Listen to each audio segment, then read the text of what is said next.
What would you do if your child had the potential to change the world before they even hit their teens?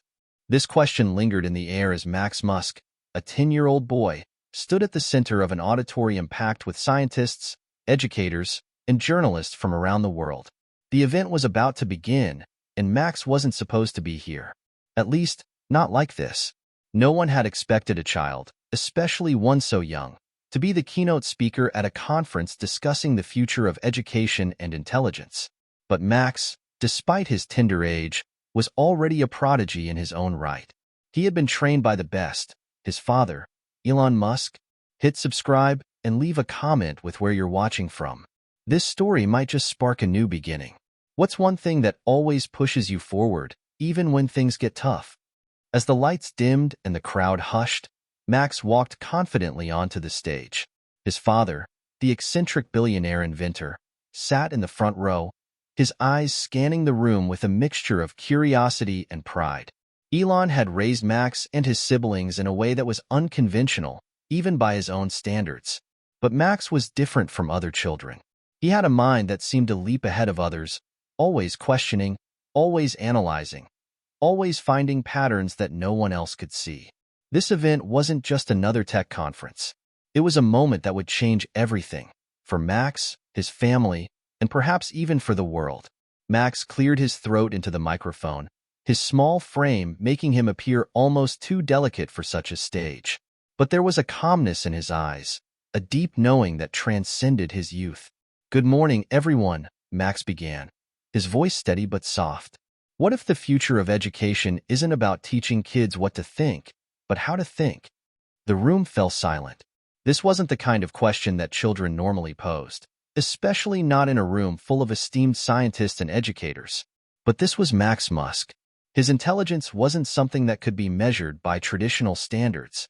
It was something more profound, a gift that his father had cultivated with precision, and a gift that Max had learned to nurture in ways most could never understand. But as Max spoke about the future of education, about how children with exceptional intelligence should be nurtured differently, it became clear that this wasn't just a child talking. This was someone who had been raised to think outside the box, to challenge convention, to innovate from the ground up. This was a boy who understood the weight of the world, yet had the power to shape it. As Max began outlining his vision for how the educational system could be transformed to cater to gifted children, he referenced his own upbringing, the unique way his father, Elon Musk, had chosen to raise him and his siblings. He spoke of late-night discussions about artificial intelligence, the importance of curiosity, and how failure was always seen as a learning opportunity rather than something to fear. Max's speech was an exploration of ideas, not just concepts but real-world applications that could revolutionize the way the world approached learning. His story was extraordinary. Elon Musk, ever the enigmatic figure, had never been the traditional father. While most parents might have spent their weekends at soccer games or family outings, Elon spent his time discussing advanced science, technology, and philosophy with his children. The evenings were filled with questions about space travel, the future of humanity, and the ethics of artificial intelligence. The conversations were challenging, yes, but they were also deeply enriching. Max's siblings, his older sister, Xena, and his younger brother, Orion, were equally gifted. But Max stood out. While Xena was focused on creating new breakthroughs in quantum physics, and Orion was a tech genius in his own right, Max's talent lay in his ability to connect seemingly unrelated ideas to create something new and innovative from them. However, it wasn't always easy for Max growing up in the shadow of one of the most successful and unconventional minds of the 21st century had its challenges. Elon's expectations were monumental. There was a constant pressure to live up to the incredible legacy of his father, a pressure that Max didn't always know how to handle. For all of his intelligence, there were moments of doubt. Moments when Max wondered if he was truly living for himself, or if he was just following a path set out for him by someone else. At this moment, though, on the stage before an audience that was hanging on his every word, Max felt a sense of clarity. He wasn't just Elon Musk's son. He was Max Musk, an individual with his own thoughts, dreams, and ideas. He had the power to change the world, not because of who his father was, but because of who he had become. As the speech continued, Max's thoughts drifted back to his early years, to the days when he first began to realize that he was different. It wasn't just the accelerated learning programs or the fact that he was reading at a college level before he even entered middle school. It was the way he viewed the world. Max saw patterns in chaos. He could hear the hum of ideas that no one else seemed to notice. And it was his father, Elon, who had cultivated this mindset. From a young age, Elon had nurtured his children's curiosity in a way that was unlike anything the traditional education system could offer. Instead of forcing them into one-size-fits-all molds, he encouraged them to follow their own paths, to explore, to fail, and to learn from their failures. Elon didn't believe in giving his children all the answers. He believed in asking the right questions. It was this approach that made Max so unique. The world saw him as a genius, but to Max, it was simply the result of being given the tools to think freely and explore ideas without limitation. "Max, you've got this," Elon whispered as his son finished his presentation. "Just remember, the greatest discoveries come when you're not afraid to ask the tough questions." As Max left the stage, the applause echoed through the auditorium, but it wasn't the applause that mattered. It was the recognition that he was more than just the son of Elon Musk. He was the architect of his own future. As the crowd slowly began to disperse, Max found himself deep in thought. There was so much more to learn, so much more to discover. This moment was just the beginning. Max's life had never been typical, not even by Elon Musk's unconventional standards. Unlike most children, Max didn't grow up surrounded by playgrounds, birthday parties, or schoolyard games. Instead, he was immersed in a world of books, coding, and thought-provoking conversations about the future of humanity. His father, Elon Musk, had built a life that straddled both the extraordinary and the impossible, and Max, at only 10 years old, was already part of that world.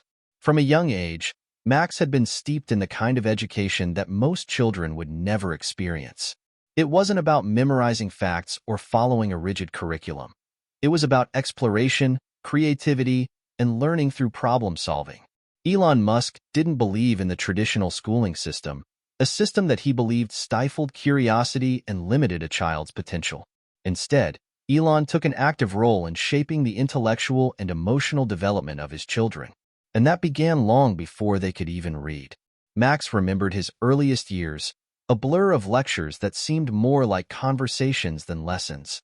His father would spend hours discussing science, philosophy, and the nature of existence. The dinner table was often the site of heated debates about artificial intelligence, space exploration, and the future of human society. But those conversations weren't just limited to Elon and his children. They often included the brightest minds from around the world, with Max and his siblings playing the role of the youngest and often most insightful participants. The atmosphere in the Musk household was one of perpetual curiosity. There were no curfews for questions, no limits on what could be asked. Elon made sure that his children understood that their intelligence wasn't a gift to be hidden away or restrained. It was a tool to be wielded, honed, and expanded. Elon's parenting philosophy was simple but profound. Teach them to think critically, challenge everything, and never accept good enough as an answer. And so, Max grew up with a deep sense of responsibility. A responsibility to learn, to innovate, and to carry forward the legacy that his father had started.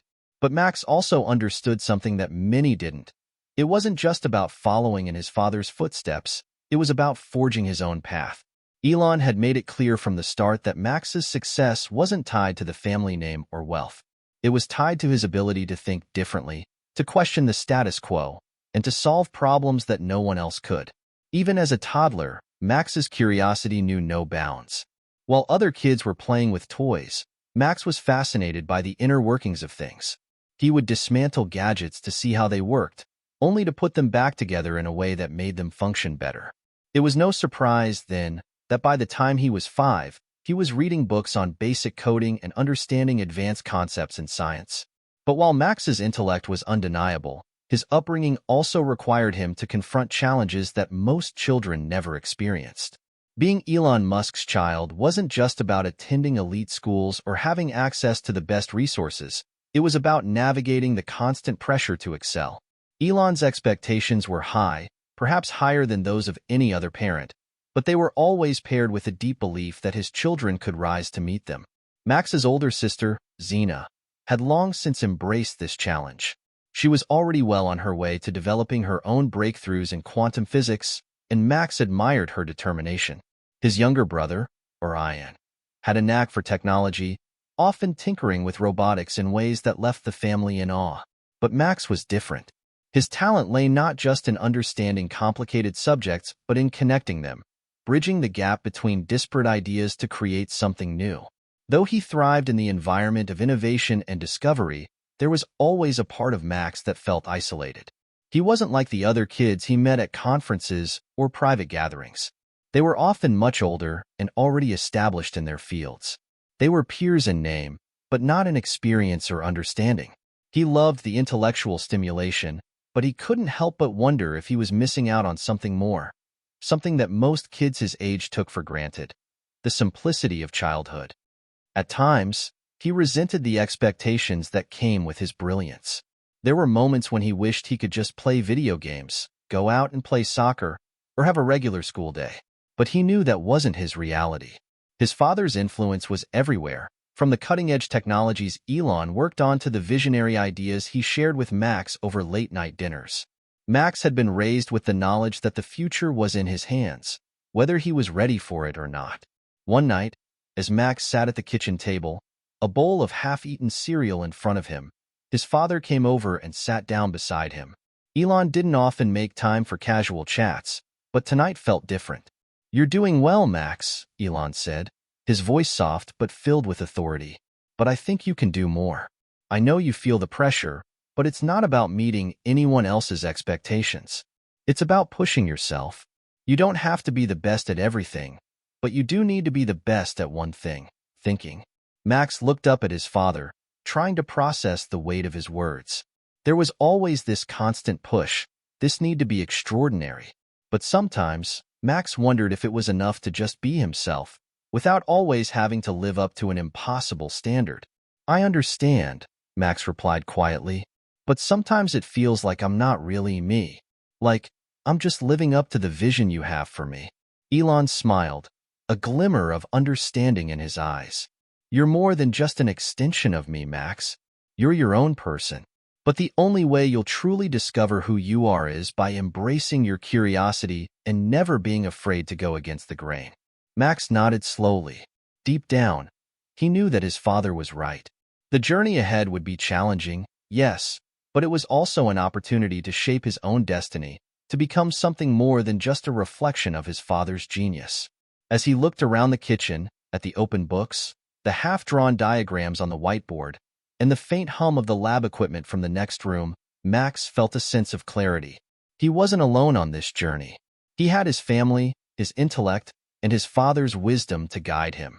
But more than that, he had the courage to explore, to question, and to create his own future. It was time for him to unlock his full potential, but the path ahead would be anything but easy. Max sat in his room late into the night, the glow of his desk lamp casting long shadows across the walls. The bookshelves surrounding him were filled with volumes on artificial intelligence, space exploration, and theoretical physics. He loved these books. They were more than just textbooks to him. They were windows into other worlds, worlds he longed to understand. But despite his love for knowledge, tonight, his mind kept returning to a question that had been bothering him for weeks. What makes someone truly exceptional? He wasn't just talking about being good at something. He was thinking about the level of excellence that his father, Elon Musk, embodied. Elon wasn't just a businessman or an inventor. He was a visionary, someone who had shaped entire industries, from electric cars to space travel.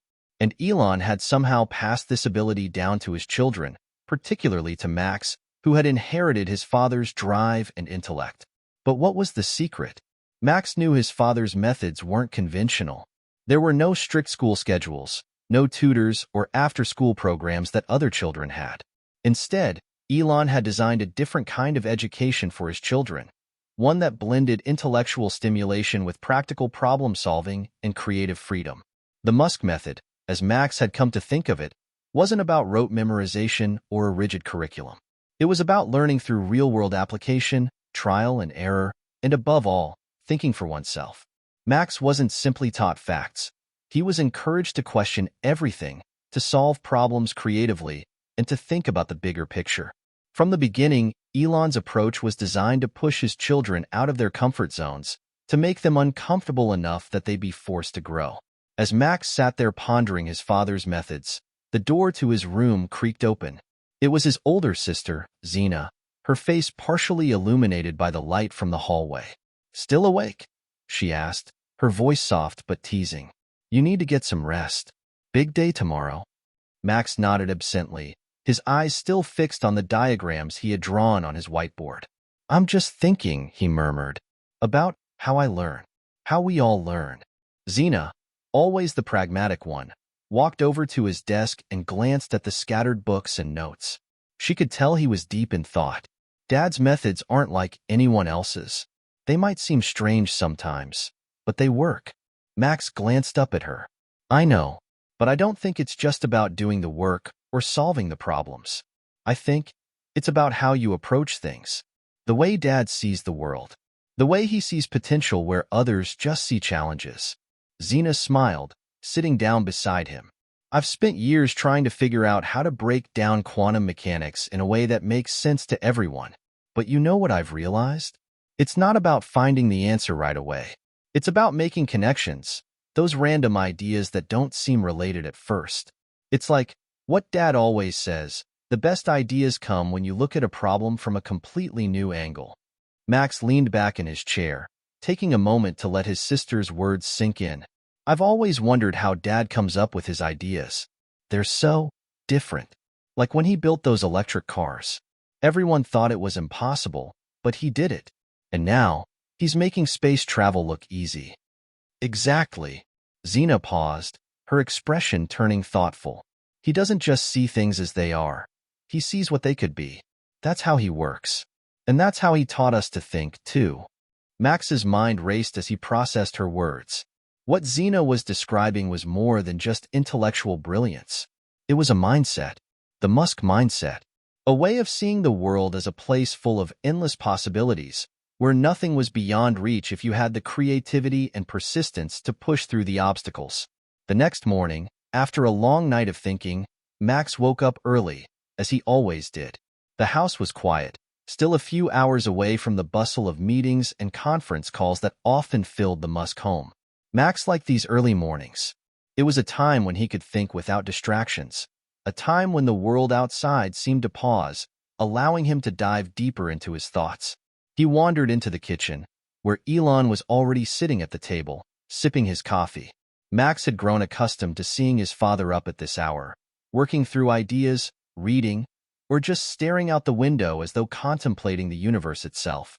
"Morning, Dad," Max said, sitting down across from him. Elon looked up, his expression serious but warm. "Morning, Max. You're up early. Thinking about something?" Max nodded, his hands fidgeting with a pencil. "I was thinking about how you taught me to learn. It's not just about reading books or taking tests, is it?" Elon set his coffee down, his gaze sharpening. "No, it's not about that at all. It's about curiosity, Max. The world is full of problems, and the smartest people aren't the ones who memorize the most. They're the ones who ask the right questions. If you can find the questions that no one else is asking, you'll find the answers no one else can find." Max looked up at his father, trying to absorb every word. "So it's not about the answers?" "Exactly." Elon leaned forward slightly. "Answers are easy in a way. The tough part is figuring out what questions to ask. That's what drives innovation. It's not about being the smartest in the room. It's about seeing the world differently. You're already good at this, Max. I can see it in the way you think." Max felt a rush of pride, but also a sense of unease. The idea of asking the right questions sounded simple, but it was incredibly difficult. The world was full of problems, and some of them seemed so vast and complex that it felt impossible to tackle them. "Do you ever feel unsure?" Max asked, his voice quieter now. "Like, maybe you don't have all the answers yet?" Elon smiled, a soft, knowing smile. "Of course I do. I'm human, just like you. But what matters isn't whether you feel unsure. What matters is whether you're willing to keep asking those questions, no matter how hard it gets." Max considered his father's words. He thought about the challenges ahead, the weight of living up to the Musk name, and the pressure to constantly be exceptional. But in that moment, he realized something important. It wasn't about having all the answers or being perfect. It was about being willing to ask questions, to fail, and then to try again. "Thanks, Dad," Max said finally. "I think I understand now." Elon nodded. "Good. Now get to work. You've got a big mind. Max, use it."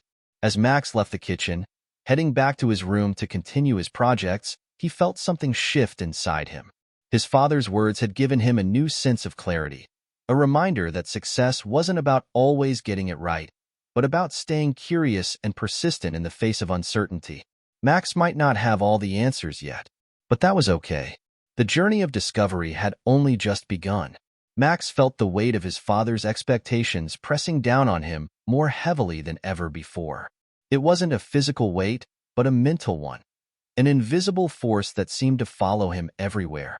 Despite his brilliance, there were moments when Max wished he could just let go, escape the constant drive to innovate, to think bigger, to achieve more. As much as he loved the world of ideas, of creating new possibilities, there were times when it all felt overwhelming. The pressure had begun to intensify ever since his presentation at the Global Tech Conference. Max had received praise from scientists, educators, and industry leaders, and while that should have felt like an accomplishment, it instead left him feeling anxious. He had achieved something extraordinary, yes, but now, people were watching. They were expecting more. At school, Max couldn't escape the whispering. He was no longer just the curious, quiet kid in the back of the class.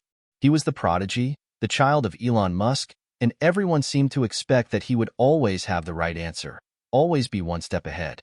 The other kids looked at him with a mixture of awe and curiosity, and though he didn't mind the admiration, it was the unspoken expectation that weighed him down. One afternoon, as Max walked through the halls of his elite private school, he overheard a conversation between two classmates. They didn't notice him approaching, but their words cut through the air like daggers. "Did you hear about Max's talk last week?" one girl said. "I mean, he's like a little genius, right? It's insane how smart he is. But I bet it's all because his dad's Elon Musk. I mean, who else gets that kind of upbringing?" Max froze. He didn't let them see him, but the words stung nonetheless. The insinuation that his success wasn't his own, that it was just because of who his father was, lingered in his mind as he continued down the hallway. It wasn't the first time he'd heard something like this, and it wouldn't be the last. At home, things weren't much better. Elon's expectations, while never overtly harsh, were always present. Max knew his father believed in him, but sometimes that belief felt more like a challenge than a reassurance. Elon had never demanded perfection, but there was an unspoken understanding that anything less than greatness wasn't enough. That evening, as Max sat in his room, staring at the half-completed robotics project on his desk, his father knocked and entered without waiting for a response. Max looked up and forced a smile, but his father's keen eye didn't miss the way Max's shoulders were hunched or the dark circles under his eyes. "Max," Elon said, sitting down beside him. "How's it going?" Max shrugged, trying to look unaffected. "I'm working on it. Just trying to figure out the design for the power core. It's tricky, but I'll figure it out." Elon nodded, but his gaze lingered on his son for a moment longer. He could tell something was off. "You've been quiet lately," he said, his voice softer now. "You don't seem like yourself." Max hesitated, his fingers absent-mindedly tracing the edge of the desk. "It's just, there's a lot of pressure. People expect me to have all the answers, to always be the one who figures things out. But I'm not always sure I have the right answers, Dad." Elon sat back, looking at his son with a mix of concern and understanding. He knew that Max, like all of his children, was exceptionally gifted. But he also knew the challenges that came with that level of talent. The pressure to perform, to live up to the legacy, could be suffocating. "Max," Elon said slowly, "you don't need to have all the answers. No one expects you to. What people want from you, what I want from you, is for you to keep asking the right questions. To stay curious, even when things get hard. It's okay to fail. In fact, it's necessary. Failure is how you learn. It's how you grow." Max didn't say anything for a moment, taking in his father's words. They were reassuring, but something still gnawed at him. The weight of his father's legacy, the pressure to follow in his footsteps, was hard to shake off. Even if his father didn't directly demand perfection, Max felt like he had to prove himself worthy of that legacy. Sometimes I feel like I'm just following what you want, Max admitted quietly. Like I'm not doing things for myself. I don't know what I really want. I just know what I'm supposed to do. Elon exhaled, his gaze softening. Max, you're not a robot, and you're not a blueprint for my success. You're your own person, and the world doesn't need another version of me. It needs you, your ideas, your perspective, your creativity. I've always wanted to give you the freedom to explore, to fail, to learn from it. And if you need time to figure out what you really want, that's okay. No one has all the answers right away. Max looked up at his father, feeling a mix of relief and uncertainty. The words were comforting, but they didn't erase the doubt that still lingered in his mind. He didn't want to disappoint his father, but more than that, he didn't want to disappoint himself. I know, Dad. It's just hard to figure out what's next, you know? Max said, his voice barely above a whisper. Elon placed a hand on his son's shoulder. I know, and you don't have to figure it all out right now. Sometimes the path forward isn't clear until you start walking down it. You're still young, Max. You have plenty of time to discover who you want to be. The reassurance, however, didn't immediately quell Max's internal storm. As he lay in bed later that night, staring at the ceiling, he couldn't help but wonder if he was already too far down a path he hadn't chosen for himself. What if he wasn't just pushing boundaries for the sake of progress? What if, in his quest for greatness, he had lost sight of the joy that came with simply being? Max closed his eyes, but sleep didn't come easily. The pressure, the expectations, the relentless pursuit of excellence, they all swirled in his mind. The world had placed him on a pedestal, but the higher he climbed, the more isolated he felt. And yet, despite the uncertainty, Max knew one thing for certain. He wasn't ready to give up. The road ahead was tough, but he wasn't going to stop. He had too much potential, too many questions left to answer. The Musk legacy was his, yes, but it was also his to redefine. As the darkness of the night pressed in around him, Max whispered to himself, I'll figure it out. I have to. Max stood in the middle of the garage, now converted into a makeshift lab. It wasn't the sterile, polished environment of SpaceX or Tesla, but it was his space, a small, cluttered world of wires, circuit boards, and half-assembled robots. The scent of soldering iron and machine grease filled the air, familiar and comforting. Yet, as he surveyed the disarray, a sense of unease washed over him. Today was the day he decided to take the first step toward independence. For the past few weeks, Max had been grappling with his internal conflict, living in the shadow of his father's success, or stepping out on his own and creating something truly his. He had worked on countless projects under Elon's watchful eye, contributing ideas here and there, but always with guidance, always with a layer of expectation hanging over him. Now, he wanted to prove to himself that he could do this on his own. No team, no guidance, just him, his ideas, and his ability to think critically. The project was deceptively simple on the surface. Build a prototype of a self-sustaining, energy-efficient device. Something that could make a meaningful impact, perhaps not on the scale of his father's ventures, but something that mattered to him. Max had decided on a solar-powered water filtration system, a way to provide clean water to remote, off-grid locations. He was passionate about sustainability, and this project seemed like a perfect starting point. He stared down at the blueprints he'd drawn up. The design was intricate, with a mix of mechanical and electrical components that had to work seamlessly together. He had the pieces. He had the knowledge. But as he began to gather the tools, a sense of doubt crept in. What if he failed? The question lingered, taunting him. It wasn't just about building the device. It was about proving to himself that he could create something on his own, without relying on anyone's help, least of all his father's guidance. He wanted to show that his intellect wasn't just inherited from Elon. It was his. As Max began soldering the first components together, his mind drifted. He thought about the conversation he had with his father last night, the reassurance that it was okay to fail. But what did that really mean? Could he truly fail without it being a reflection of his worth?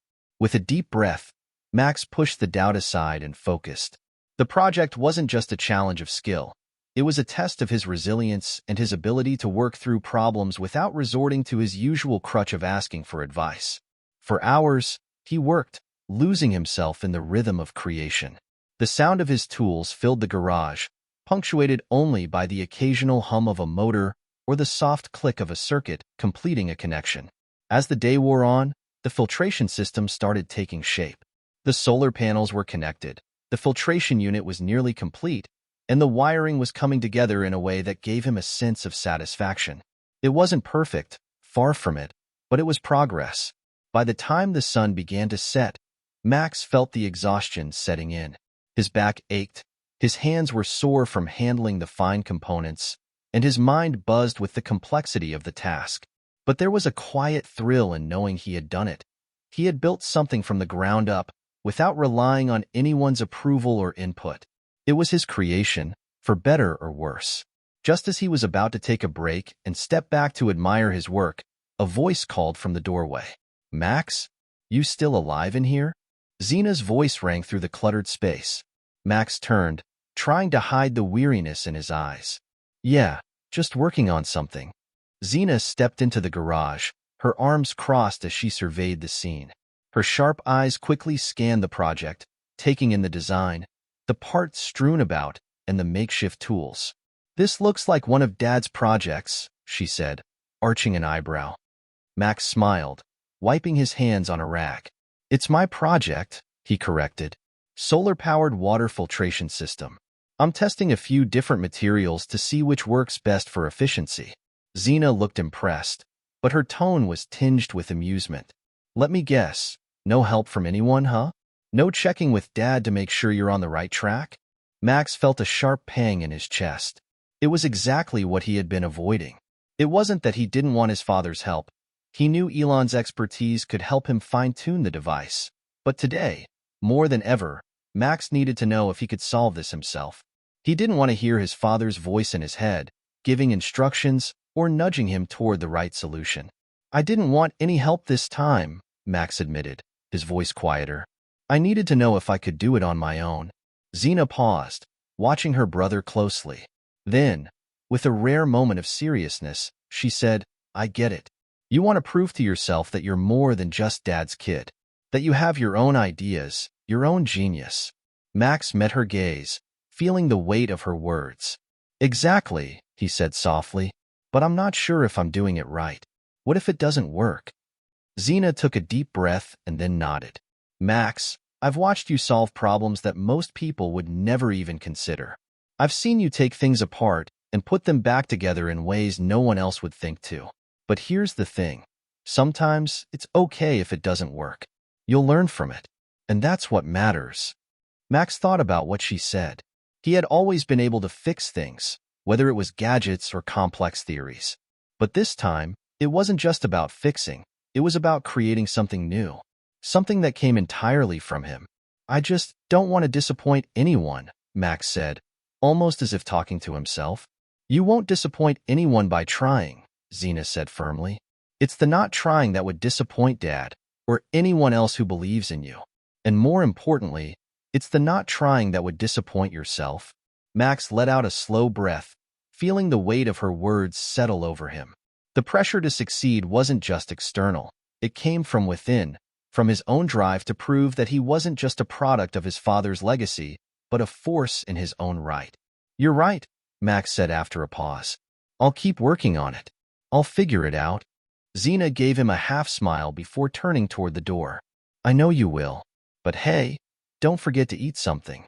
You look like you haven't moved in hours." Max chuckled, finally allowing himself to feel a sense of relief. Maybe he didn't have all the answers, but the fact that he was willing to ask the questions and keep working toward the answers meant he was on the right path. As the evening stretched on, Max worked late into the night, his mind sharp despite the exhaustion. The filtration system wasn't finished yet, but for the first time in a long while, Max felt a spark of excitement about what he was doing. This was his journey, his project, and even though the road ahead was uncertain, he was no longer afraid of failing. In the end, failure wasn't a sign of weakness. It was a step toward growth, toward discovering what he was truly capable of. Max had been working tirelessly for days, pushing himself to the limits of both his intellect and physical endurance. The solar-powered water filtration system was coming together, piece by piece. He had recalibrated the filtration unit 3 times, tested multiple materials for efficiency, and optimized the solar panels to ensure they could harness maximum energy. Yet, despite all his efforts, something was missing. The system wasn't working. Max had tested it over and over. The water ran through the filtration unit as expected, but the results were inconsistent. Sometimes the water would come out clear. Other times, it remained murky. The solar panels weren't providing enough energy during cloudy days, and the filtration process seemed to be too slow to be practical in a real-world setting. Frustration gnawed at him. He could feel the weight of failure creeping in, the pressure mounting with every misstep. He had built the project from scratch. He'd followed his vision, his blueprint. And yet, the final result was flawed. The device that had seemed so promising now felt like a disappointment. What was wrong? Why couldn't he get it right? He sat on the floor in the middle of the garage, surrounded by parts and tools, staring at the incomplete system. His mind raced through every detail, every part of the design, wondering if he had missed something. The self-doubt crept in, gnawing at him from the edges of his consciousness. "Why can't I just fix this?" he muttered to himself. His eyes were tired, his body aching from the hours of trial and error. He had worked without sleep for far too long, and it was starting to show. His head was foggy, his thoughts scattered. Max glanced at the clock on the wall. It was past midnight. His father, Elon, hadn't been home much over the past few days. He had been traveling for business, but Max knew that he would be back soon. He could reach out to him for help, but the thought made him cringe. He had promised himself that this time, it would be different. This time, he would solve it on his own. But now, it seemed like the task was too big, too complex. The weight of the situation felt insurmountable. Every failure felt like another crack in his resolve. Suddenly, he heard a knock at the doorframe. "Max? Everything okay in here?" It was Elon, standing in the doorway, his tall frame silhouetted against the dim light of the hallway. Max hadn't even noticed his father's arrival. Max turned to face him, his eyes weary and full of frustration. "I don't know," he said, his voice tight. "I've been working on this project for days, but something's wrong with the filtration system. It's not working the way I thought it would. I can't figure it out." Elon walked over and knelt beside his son, taking in the sight of the project. He didn't say anything for a moment, just studied the system with the careful, analytical eye Max had inherited. "You've made a lot of progress here," Elon finally said, his voice calm but perceptive. "What exactly is the issue?" Max sighed deeply, running a hand through his hair. "The filtration works part of the time, but the energy efficiency isn't enough to make it reliable. I thought I had everything figured out, but now it's not even close to what I wanted it to be." Elon gave a small nod, understanding more than his son could know. "You've been pushing yourself hard, haven't you?" Max didn't respond right away. The truth was, he had been pushing himself beyond his limits. He had been so focused on proving to everyone, especially himself, that he could build something great on his own that he had neglected to rest, to take a step back and evaluate the situation with fresh eyes. "I thought I could do this alone," Max admitted quietly, his voice shaky with frustration. "But now, I don't know what I'm doing. I feel like I've failed." Elon looked at him for a long moment, his expression softening. "Max, this isn't failure." Max looked up, surprised by the words. He had expected his father to push him harder, to point out all the things that had gone wrong. But instead, Elon placed a reassuring hand on his shoulder. "Failure is part of the process," Elon continued. "It's a necessary part. In fact, I've learned more from my failures than my successes. Every mistake teaches you something new.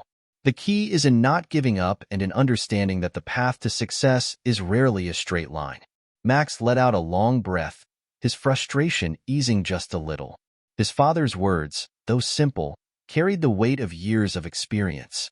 Max had always known that Elon wasn't just a genius businessman. He was someone who had faced countless setbacks and continued pushing forward. But hearing those words now, at his lowest point in the project, somehow made the situation feel more manageable. "Thanks," Max muttered. "I guess I've been so focused on proving I can do it alone that I forgot it's okay to ask for help." Elon smiled, the corners of his eyes crinkling. "It's not just okay, it's necessary. Even I have people who help me. Collaboration, feedback, learning from others, those are all parts of the process. You don't have to carry the weight of everything on your shoulders alone." Max nodded slowly, the tension in his chest starting to loosen. It was hard to admit it, but he knew his father was right. He didn't have to do everything by himself. The weight of trying to prove his independence had been suffocating, but now he realized that independence didn't mean working alone. It meant having the strength to ask for help when needed and the wisdom to learn from others. "Do you think you can figure it out?" Elon asked, his voice gentle but purposeful. Max looked at the project again. The pieces were still scattered, the design incomplete. But now, with his father by his side, he didn't feel so lost. "I think so," Max said, the doubt in his voice beginning to lift. "But I need to rework the energy distribution. I missed something. There's a flaw in how the solar panels are connected to the filtration system. I thought it would be more efficient, but I was wrong. I need to adjust the power output before it will work consistently."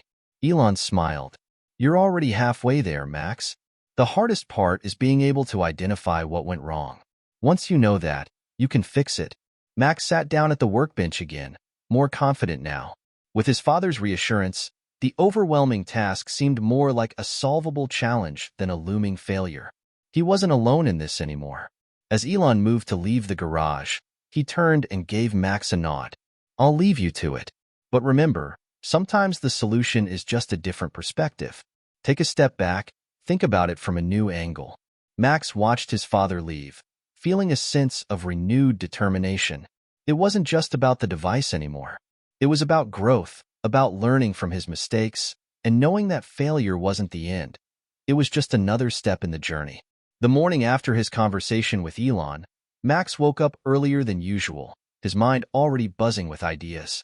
The setback he'd faced the previous night had become a learning experience, not just for the filtration system, but for his own approach to problem solving. It wasn't about doing everything alone. It was about being open to different perspectives and learning from others. Max stretched and glanced at the project in the corner of the garage. His thoughts were clearer now, and he knew what needed to be done. He needed to rework the solar panel connection and optimize the power distribution, but he wasn't entirely sure how to do it efficiently. Instead of trying to solve everything on his own, Max decided it was time to reach out for help. He'd been so determined to prove his independence, but Elon had made him realize that collaboration could be the key to success. Max grabbed his phone and opened a group chat titled Tech Wizards that he'd started a while back. It was a small group of friends from his engineering class, all sharp minds with different strengths. Lily, a programming genius, Jake, an expert in renewable energy, and Sam, who had a knack for mechanical systems. They were all people Max trusted, and each one of them brought something unique to the table. "Time to put my ego aside," Max thought. "No more pretending I have all the answers." He typed a quick message. "Hey everyone, I've hit a snag on my solar-powered water filtration system. I need some input, specifically on optimizing energy distribution between the solar panels and the filtration system. Anyone have any ideas?" He hit send and set the phone down, feeling a strange mix of relief and vulnerability. Reaching out like this was a big step, but Max knew it was the right one. Within minutes, the group chat started buzzing. "Lily, what's up, Max? Got a problem with your solar setup? Send me a diagram and I can take a look." Jake, "Ooh, sounds fun. I've worked on a few solar-powered projects before. Maybe I can offer some tips." Sam, "If you need mechanical input, count me in. Just let me know where to start." Max smiled to himself, feeling a bit of the weight lift off his shoulders. The support was already there. All he had to do was ask for it. He quickly sent a photo of the filtration system's design, along with a rough sketch of the solar panel setup. Almost immediately, Jake responded. "Jake, okay, I see what's going on here. Looks like your panels aren't scaled for the energy demand. You need to factor in peak usage times. Are you using MPPT controllers? If not, that could be your issue." Max frowned. MPPT, Maximum Power Point Tracking, was a system designed to maximize solar energy conversion, but it hadn't crossed his mind during his initial design. He'd been so focused on the filtration system itself that he'd overlooked the solar energy side. Max, I wasn't using MPPT. I thought the panels would handle it on their own. Can you help me figure out how to integrate it? Jake, no problem. I've got some spare MPPT controllers. I'll send you the specs and instructions on how to hook them up. It's a game changer for energy efficiency. Lily, also, if you're worried about fluctuating power during cloudy days, you could integrate a backup battery system. It'll store excess energy when the sun is out and release it when you need it.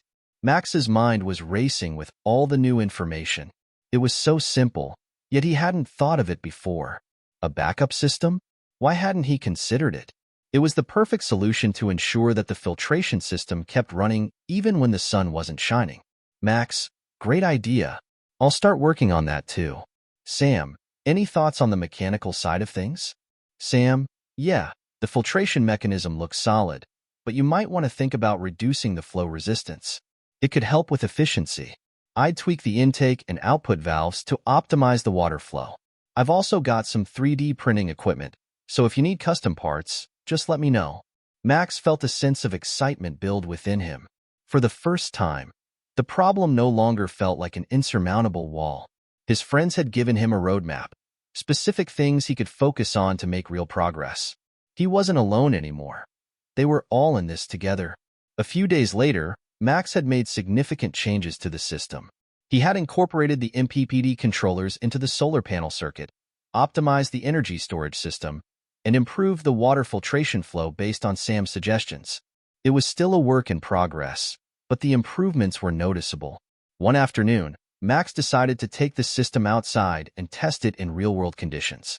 The sky was overcast, but there was still enough sunlight to put the system to the test. He connected the solar panels to the filtration unit and turned it on. At first, the system seemed to struggle. The water was still murky, and the solar panels weren't providing as much energy as they should. Max frowned, but then he remembered the backup battery. He flipped the switch to engage it. The results were immediate. The filtration system kicked into a higher gear, and the water slowly began to clear. Within minutes, it was completely transparent. The solar panels were charging the battery during the day, and the system was using the stored energy during the cloudy periods, ensuring that the filtration process continued smoothly. Max stood back and watched, a sense of awe settling over him. It wasn't perfect yet, but it was working. The system was finally functioning the way he had envisioned. A voice from behind him made him jump. "Looks like you figured it out," Zena said, leaning against the garage door frame. She had been watching him from the porch for a while, a small smile playing on her lips. Max grinned, feeling a wave of pride. "Yeah, with a little help from my friends." Zena raised an eyebrow. "So you're not a one-man army after all?" Max chuckled. "Guess not. I learned that sometimes the best ideas come when you stop trying to do everything on your own." Zena walked over, looking at the system in admiration. "It's pretty cool, Max. You're onto something here. What's next?" Max felt a renewed sense of purpose. "Next, I need to refine it even more. There's still room for improvement, but I think I'm on the right track." Zena gave him a thumbs up. "Just don't forget to take breaks. You've been at this nonstop for days." Max nodded, but his mind was already racing with ideas for the next steps. The journey wasn't over yet, but for the first time, he didn't feel like he was walking it alone. With the support of his friends and family, he had learned that success wasn't about doing everything by yourself. It was about collaboration, learning, and growing together. Max had been on cloud nine for the past few days. After incorporating his friends' suggestions, the filtration system had made incredible progress. The solar panels, MPPT controllers, and backup battery system were working in harmony, delivering the kind of results he had always dreamed of. The water was clearer, and the system was more energy efficient than ever. It was almost like he was on the cusp of a breakthrough. But the universe, it seemed, had other plans.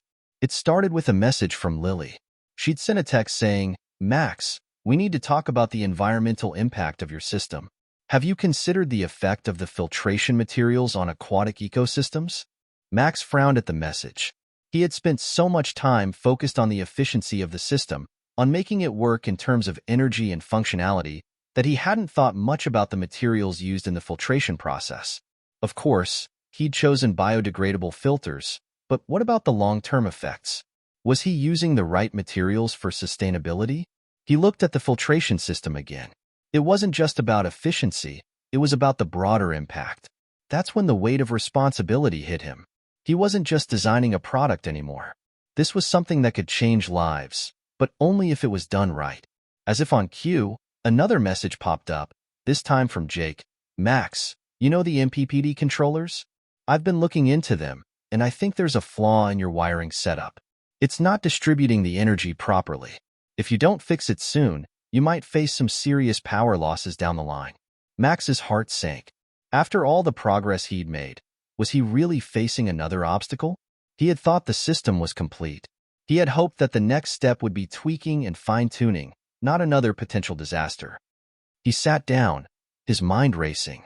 The solar-powered water filtration system had been his passion project, something he could be proud of. But now, there was a chance that it wasn't just about improving the design. It was about salvaging it.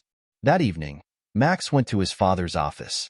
Elon was there, as usual, sitting behind a desk cluttered with blueprints and reports. "Hey, Dad," Max said, knocking lightly on the doorframe. Elon looked up, his face lighting up in a rare smile. "Max, how's the project coming along?" Max didn't smile back. It's been tough. I've run into a couple of issues that could mess everything up." Elon set his pen down, his demeanor shifting to one of concern. "Tell me what's going on." Max explained everything, the progress, the challenges, and the messages from Lily and Jake. He explained how the environmental impact of the filtration materials was a concern, and how Jake had pointed out a wiring issue that could affect the power distribution. Elon nodded slowly, processing the information. "You're dealing with some important issues here, Max," he said. "But every project hits roadblocks. You've got the right mindset, you're thinking about the long-term impact, and you're taking the necessary steps to ensure the system works as efficiently as possible. But there's one thing I've learned over the years. Problems like these aren't solved by simply looking at what's right in front of you. They require you to step back and think differently." Max felt a pang of frustration. "I'm trying to think differently, but I feel like I'm just falling further behind. Every time I think I've solved something, something else pops up. It's like I'm not making progress at all." Elon leaned back in his chair, his expression thoughtful. "It's easy to get discouraged when you're only focused on the setbacks. But sometimes the best solution comes from accepting that things won't go as planned. The road to success isn't a straight path. It's full of twists and turns. But the key is to keep moving forward. Failure isn't a sign that you've lost. It's a sign that you're learning." Max nodded, but the weight of the situation was still heavy on his shoulders. "What if I can't fix it? What if everything I've done up until now is just wrong?" Elon smiled, a glimmer of reassurance in his eyes. "That's not the way to think. If you let fear of failure stop you, you'll never get anywhere. Remember what we talked about the other day? Failure is just part of the process. The real test is how you handle it. You've got two options. You can let this problem defeat you, or you can find a way to make it work. You've already shown me that you're capable of finding solutions. Trust yourself." Max sat quietly for a moment, letting his father's words sink in. There was something comforting about Elon's calm confidence. He didn't have all the answers, but he knew how to approach problems. And that was what Max needed to focus on. "I'll fix it," Max said finally, determination flooding back into his voice. "I won't let this stop me. I'll figure out the wiring issue, and I'll rethink the filtration materials. I'll get this right." Elon gave a nod of approval. "That's the spirit. And remember, if you ever get stuck, you've got people who want to help. Don't hesitate to reach out. You're not in this alone." Max spent the next few days immersed in his work. He revisited the solar panel wiring setup, retracing his steps and looking for any potential weak points. After hours of trial and error, he discovered that the energy was being siphoned off by a faulty connection in one of the MPPT controllers. Once he corrected the wiring, the energy distribution became far more efficient. But the bigger challenge lay with the filtration system. Max realized that, while the filters were biodegradable, they weren't the best option for long-term sustainability. He needed a solution that was not only eco-friendly but also more efficient in terms of water purification. After consulting with Lily and Sam, Max decided to redesign the filtration system to use a combination of natural, renewable materials like coconut shell carbon and ceramic. The new design would be less harmful to aquatic ecosystems while still maintaining high efficiency. With the new filters in place and the wiring issue resolved, Max tested the system again. This time, the results were incredible. The water filtration was clearer than ever, and the energy distribution was flawless. It wasn't perfect, but it was a huge leap forward. Max stood back and looked at the system, a sense of pride swelling in his chest. The journey hadn't been easy, but the setbacks had only strengthened his resolve. He had learned to ask for help when he needed it, to embrace failure as a part of the process, and to never give up, no matter how difficult things seemed. "I did it," Max whispered to himself. "I really did it." His phone buzzed. It was a message from Xena. "Max, are you ready to show the world what you've built?" Max smiled. The journey wasn't over. In fact, it was just beginning. The days leading up to the environmental conference felt like a whirlwind to Max. It was hard to believe that just a few weeks ago, he was struggling with a system that seemed like it would never work. Now, after overcoming so many obstacles, flawed wiring, unsustainable materials, energy inefficiencies, Max had a fully functioning solar-powered water filtration system that could potentially change the way people approached clean water in underserved areas. But no matter how much progress he'd made, the reality of the upcoming presentation made him nervous. It wasn't just about showing off the system. It was about proving that all the hard work, late nights, and setbacks had been worth it. The conference was only days away, and Max knew that this was his moment. This was the opportunity to showcase everything he'd been working on, and if he could impress the right people, the sky was the limit. Max stood in the garage, staring at the system one last time. The solar panels gleamed in the soft light of the late afternoon, the filtration components neatly arranged around them. He had spent hours fine-tuning everything, and now it was ready. But still, a knot of anxiety twisted in his stomach. "You're ready," Xena said, walking into the garage and seeing the tension on his face. She smiled reassuringly. "You've put in the work, Max. This isn't about perfection. It's about showing what you've created and sharing your vision for the future." Max turned to her, trying to calm his nerves. "I know, but what if it's not enough? What if I can't get the message across? What if they don't see the potential?" Xena stepped closer, her voice calm and steady. "It's not about them. It's about you and the difference you want to make. You've already done something incredible. This project is already changing lives. The rest is just sharing that with the world."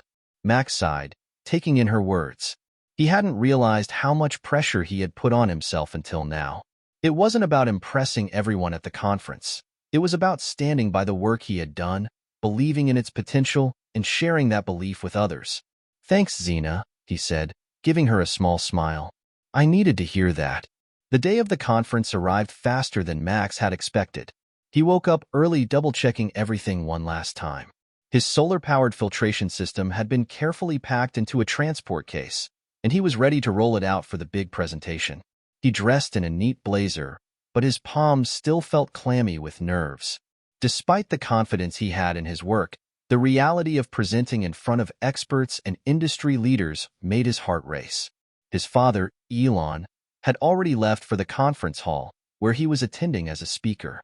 Max would be presenting separately in a designated space for new innovators and entrepreneurs. He had the afternoon slot, which gave him a little more time to prepare. When Max and Xena arrived at the venue, the sheer scale of the conference was overwhelming.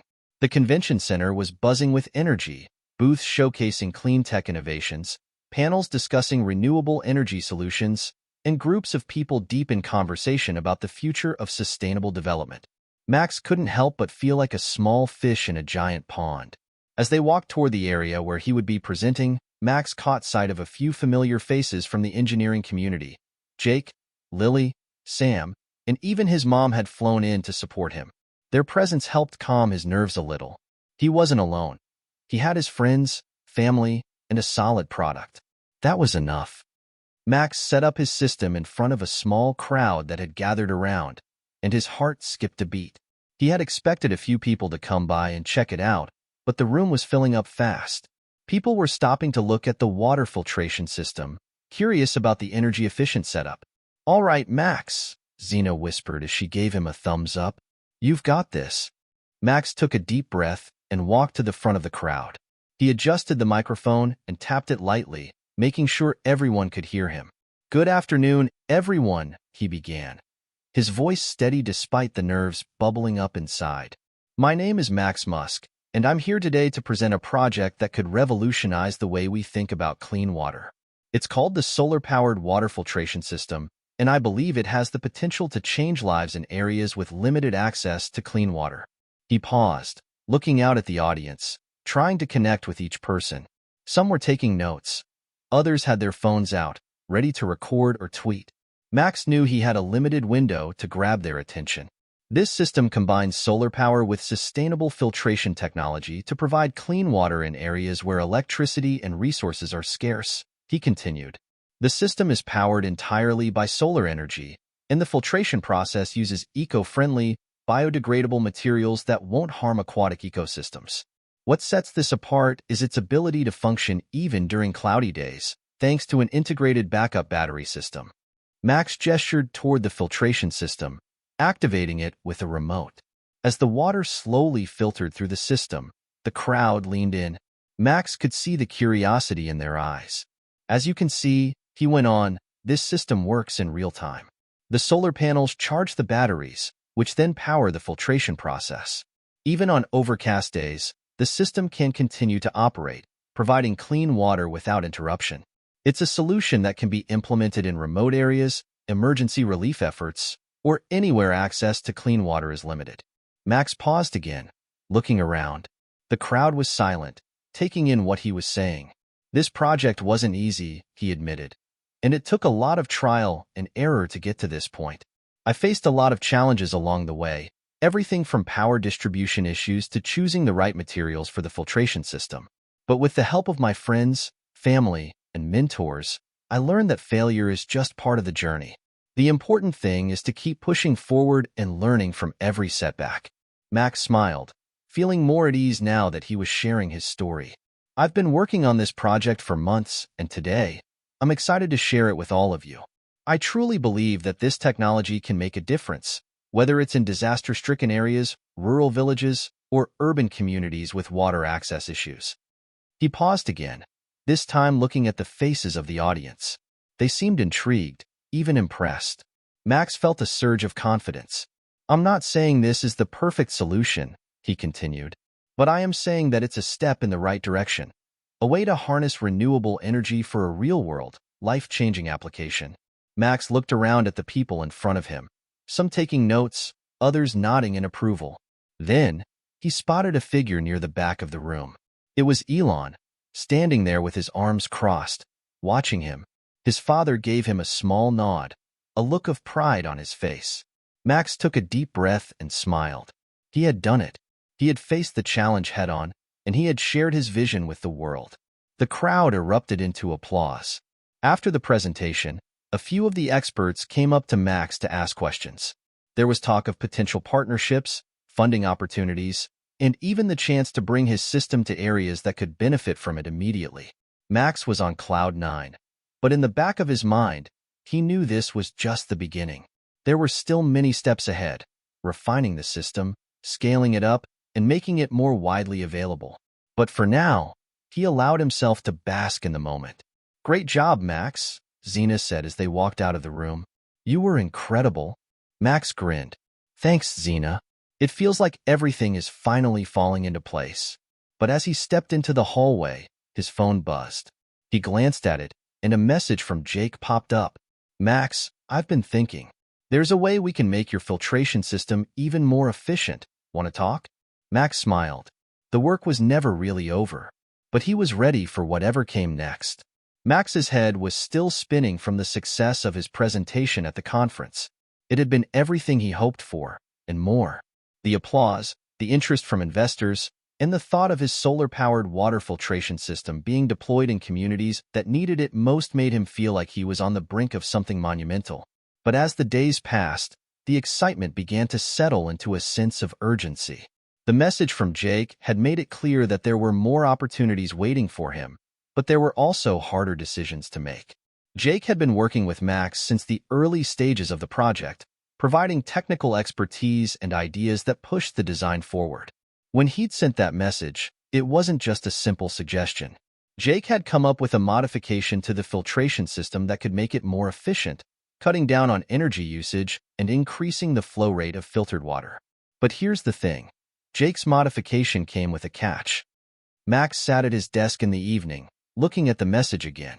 Jake had outlined his idea in detail, a new filtration cartridge that could lower energy consumption even further. The problem?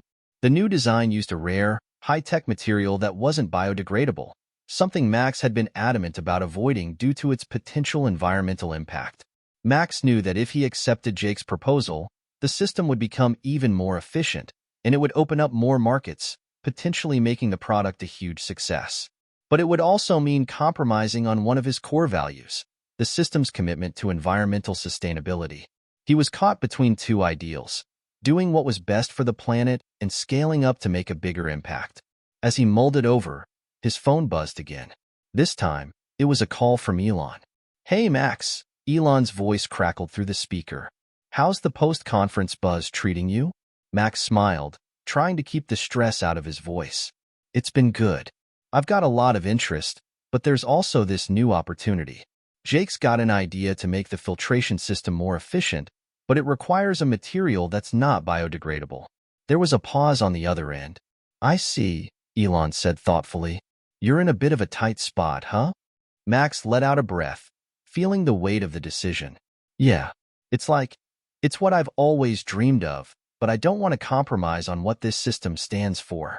Elon chuckled softly. "I get it, but remember, no one has all the answers. You're in a unique position to make a real impact here, Max. Sometimes, you need to think about the long-term effects. Will this material really make the system a game-changer? Or is it just a shortcut?" Max thought about that for a moment. If we use the new material, it could make the system far more efficient, and we'd be able to filter more water with less energy. That would mean more places could use it, and we could get it to more people. Elon was quiet for a moment.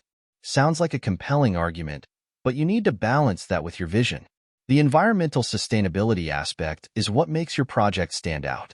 If you use that material, are you still staying true to your values? Or are you just chasing efficiency for the sake of it?" Max clenched his fists, the tension in his shoulders rising. He knew Elon was right, but at the same time, he could see how this new design could elevate the project, making it even more viable in the real world. "I don't know," Max said, his voice laced with frustration. "I just want to do the right thing. But sometimes the right thing isn't clear." "You'll figure it out," Elon said with confidence. "And remember, no matter what you decide, this is your project, your vision. Follow your gut and trust the process." Max ended the call, feeling more uncertain than ever. He wasn't sure what his gut was telling him anymore. The next day, Max sat down with Xena, his most trusted advisor. He knew that having a second opinion could help him weigh the pros and cons. After explaining the situation in detail, he asked her opinion. "So, here's the dilemma," Max said, pacing around his workspace. "Jake's idea could increase efficiency by a huge margin, but it's a material that isn't biodegradable. We'd be sacrificing one of the main principles of the system, environmental sustainability.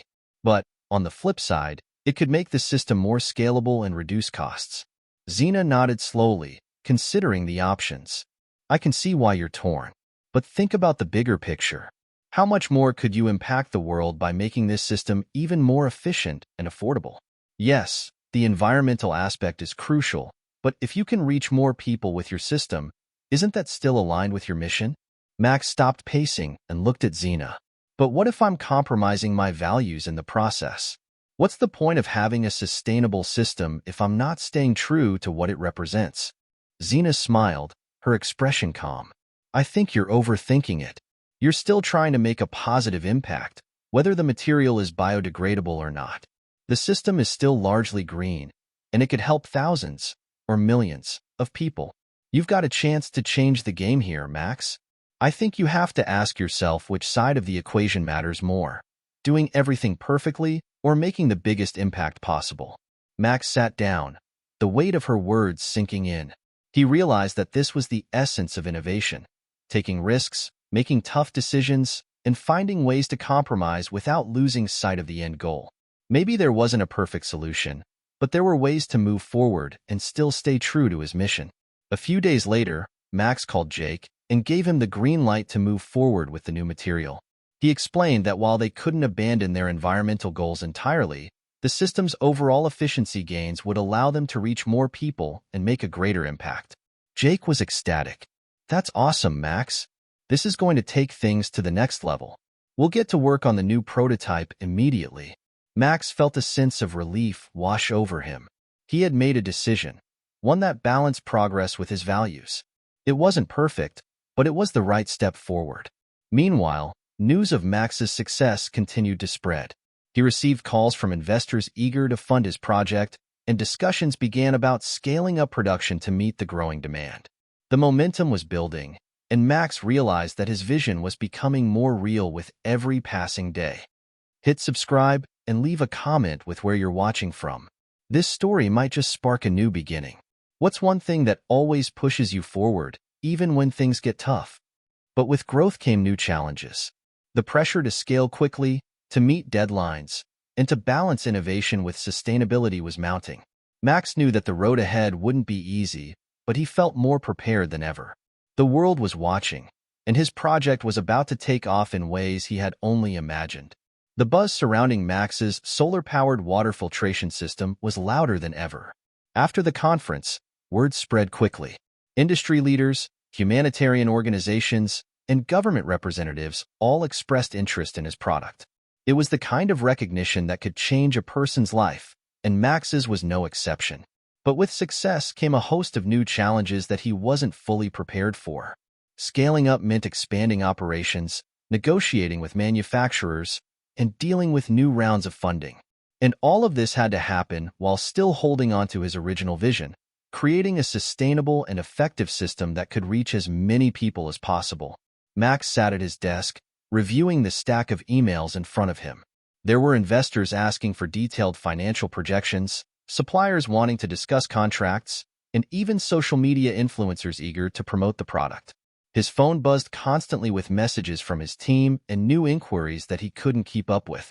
It was exciting, sure, but it was also overwhelming. "Max, we need to talk about the production schedule," Jake said over the phone the next morning. "We're getting orders from overseas, and if we want to keep up with demand, we're going to need to ramp up production. The current system's design is good, but it's still too labor-intensive. We need to automate more of the assembly process if we're going to meet the targets." Max leaned back in his chair, running a hand through his hair. "I knew this would be coming, but I didn't expect it to happen so fast. We're barely keeping up with the US demand, and now we're talking about international orders? How are we going to scale this without compromising on quality?" Jake paused. "That's the million-dollar question, isn't it? We can't rush things and sacrifice quality. The brand's credibility depends on it. But we also can't miss out on this opportunity. If we don't act fast, someone else will step in and take it." Max felt the weight of the decision pressing down on him. This wasn't just about a product anymore. It was about a mission, a vision that could potentially change lives. But at the same time, he had to be cautious. He couldn't afford to make mistakes. The last thing he wanted was to lose control over the integrity of his creation. "I'm thinking we need a bigger production facility," Max said. "And we'll need to bring in more engineers to help with scaling up. We'll have to get the right equipment to automate parts of the process, but we can't sacrifice quality. And if we're going international, we'll need to figure out logistics, shipping, distribution, all that. It's a lot." Jake's voice was full of energy. "I think that's a great idea. We can partner with a manufacturing firm that already has experience in scaling production, but we'll have to make sure they align with our sustainability goals. Let's not compromise on that, even if it means being more selective with our partners." Max nodded, feeling more confident now that they had a plan. "Okay, let's start looking for a new facility. We'll bring in the right people, and we'll make sure we don't lose sight of our values." The next few weeks were a blur of meetings, negotiations, and decisions. Max and Jake visited several manufacturing facilities to find one that could handle their needs without cutting corners. They also started to look for engineers who could help automate the production process, ensuring they could meet the growing demand without compromising the quality of the filtration systems. But the pressure was starting to get to Max. He was juggling so many moving parts that it felt like he was never really focused on any one thing. He wasn't spending as much time in the lab refining the product or brainstorming new ideas with his team. Instead, he was glued to his phone and laptop, making decisions that would affect the future of his company. Xena noticed the change in him before he did. They had always worked well together, but now she saw the exhaustion creeping into his face. "Max, you've been going non-stop," she said one evening, as they sat in the conference room surrounded by paperwork. "You need to take a step back before you burn out. We can't afford to have you lose focus now." Max sighed and leaned back in his chair. "I know, but there's so much happening right now, Xena. We're about to change the world. We have the potential to make a huge difference, but it's not going to happen if I don't keep pushing." Xena shook her head. "You can't keep doing this alone. You're surrounded by a great team. Let them take some of the weight off your shoulders. If you burn out, we all lose." Max knew she was right. He was trying to do everything. Take care of the product, the operations, the financing, but he couldn't keep up with it all. It was time to delegate, and it was time to trust his team more. "Okay," he said, rubbing his eyes. "You're right. I'll start trusting more in the team. I need to find a balance if this is going to work." The weeks that followed saw Max take a step back and start relying on others more. He let Jake handle the technical and engineering side of things, while Xena took charge of the logistics and operational planning. With their help, things began to move faster, and the scale of the operation began to expand in a more manageable way. But even as the team worked together to manage the rapid growth, there were still constant challenges. The new facility wasn't without its issues: delays in construction, shortages in raw materials, and unforeseen shipping problems. There was always something that needed fixing. Max found himself in meetings with investors more often, navigating the delicate balance between pushing for growth and protecting his vision. Everyone wanted a piece of the success, and the pressure to meet expectations was relentless. But there were also moments of clarity. He remembered why he started this project in the first place: to provide clean water to the people who needed it most. He had already come so far, too far to let the pressure break him now. One afternoon, as Max sat in the new manufacturing facility, surrounded by machines working in sync to produce the next batch of filtration systems, he couldn't help but feel a sense of accomplishment. The facility was now running at full capacity, and the team had worked hard to ensure that the integrity of the product was intact. "We've come a long way, haven't we?" Xena said, standing next to him as they observed the busy floor. Max smiled. "Yeah, it's crazy to think that just a few months ago, this was all just an idea. Now it's real." Xena gave him a small nudge. "And it's all thanks to your vision. You didn't give up when things got tough. You kept going." Max looked around at the team, his eyes resting on the machines that were building the systems, on the engineers discussing plans in the corner, and on the workers making sure everything was in order. They had all played a part in this success, and he was proud of what they had accomplished together. "I guess it's not just my vision anymore," Max said, his voice filled with gratitude. "It's all of ours." As the production line hummed along and orders began shipping out to various parts of the world, Max felt a renewed sense of purpose. The road to scaling up had been tough. There had been moments when he thought they wouldn't make it. But now, standing at the precipice of something much bigger, he realized that he had made it through the hardest part. Max stood at the window of his office, staring out at the sprawling cityscape below. The hum of activity in the newly established production facility was barely audible from here, but he could feel the energy of it. The systems were now rolling off the line faster than ever before, and shipments were being sent across the globe. The demand was growing rapidly, and so was the pressure. It was exhilarating but overwhelming. He had always dreamed of scaling his solar-powered water filtration system globally, but now that it was happening, the realities of it were hitting him hard. The factory was up and running, the team was solid, and the financial backing was secure.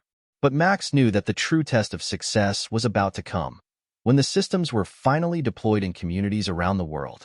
Max's first big test was a shipment bound for a rural village in sub-Saharan Africa. The area had limited access to clean drinking water, and the local authorities were excited to receive the first batch of filtration systems. They had high hopes for the impact this technology would have on the community's health and overall well-being. But there was a catch. A few days after the shipment arrived, Max received a concerning call from one of his field agents on the ground. "Max, we've got a problem," the agent said. "The systems are here, but the village doesn't have the infrastructure to power them. They're designed for solar energy, but there's not enough sunlight in the area during certain seasons. It's going to be hard for them to run the filtration systems without a reliable power source." Max felt a pit form in his stomach. This was the kind of issue he had anticipated but hadn't expected so soon. The filtration systems were revolutionary, yes, but they depended heavily on solar power. In many areas where water contamination was a serious issue, there wasn't always the right amount of sunlight or stable infrastructure to support the technology. He had no choice but to act quickly. "Let me get back to you. We'll find a solution." Max immediately called Zena, who had been handling the logistics side of things. "We've got a serious problem," he said, pacing across the floor of his office. "The systems are in the field, but there's not enough solar power to run them. If we don't come up with a solution, we could lose the whole initiative." Zena, always the problem solver, was quiet for a moment. "I see the issue. What if we could incorporate a backup power source, like small, portable generators or wind turbines? It would give the community the flexibility they need during times when the sun isn't enough." Max's mind raced. That could work, but it wasn't ideal. Wind turbines were expensive, and portable generators required fuel, which could create logistical problems in places where resources were scarce. "Let's explore that. See what our suppliers can offer in terms of hybrid power solutions. But we also need to talk to the community leaders there. They have to be involved in the solution if this is going to work long-term." Zena agreed, and the two of them coordinated with the field agents and local authorities to arrange a solution. Over the next few weeks, they deployed a hybrid power solution that combined solar panels with smaller, more affordable wind turbines. The systems were re-engineered to work with both power sources, and additional training was provided to the local community to maintain the equipment. As Max worked to resolve these issues, he began to realize that scaling a product like his wasn't just about mass production and shipping. It was about adaptability. Every region had unique challenges, whether it was inconsistent sunlight, local infrastructure limitations, or even cultural attitudes toward new technology. The more he thought about it, the more he understood. True global impact required local solutions. Back in the office, Max found himself growing increasingly frustrated with the number of problems he had to solve. The Africa situation was one example, but there were plenty of others popping up in different regions. One by one, he received calls from field agents in Southeast Asia, Latin America, and even parts of Europe, each reporting new obstacles that needed to be addressed. It was becoming clear that, while the technology was solid, there were too many variables outside of his control. And despite the tremendous impact the system could have, it felt like the obstacles were multiplying faster than they could handle. Max knew he had to do something to mitigate the risks. But what? A breakthrough came in the form of an unexpected partnership. Elon had reached out to Max, offering his expertise in handling the logistics of large-scale operations. "Max, I've been following the progress closely," Elon said during their call.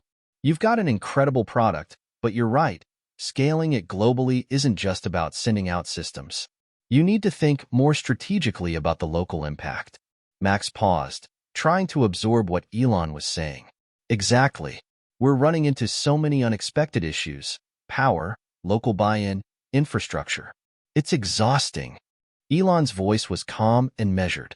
"I've been through similar challenges with Tesla and SpaceX, and I learned that the key is flexibility. You need to be adaptable at every stage. Don't just design the product to work in one environment. Design it to be flexible enough to work in many. And then focus on empowering the local communities to take ownership of the systems. Without that, you're just giving them a product, not a solution." Max considered this for a moment. "So, you're saying I need to focus more on partnerships with local governments and NGOs to make sure the systems integrate with existing infrastructure?" "Exactly. And you need to be prepared to make adjustments as you go.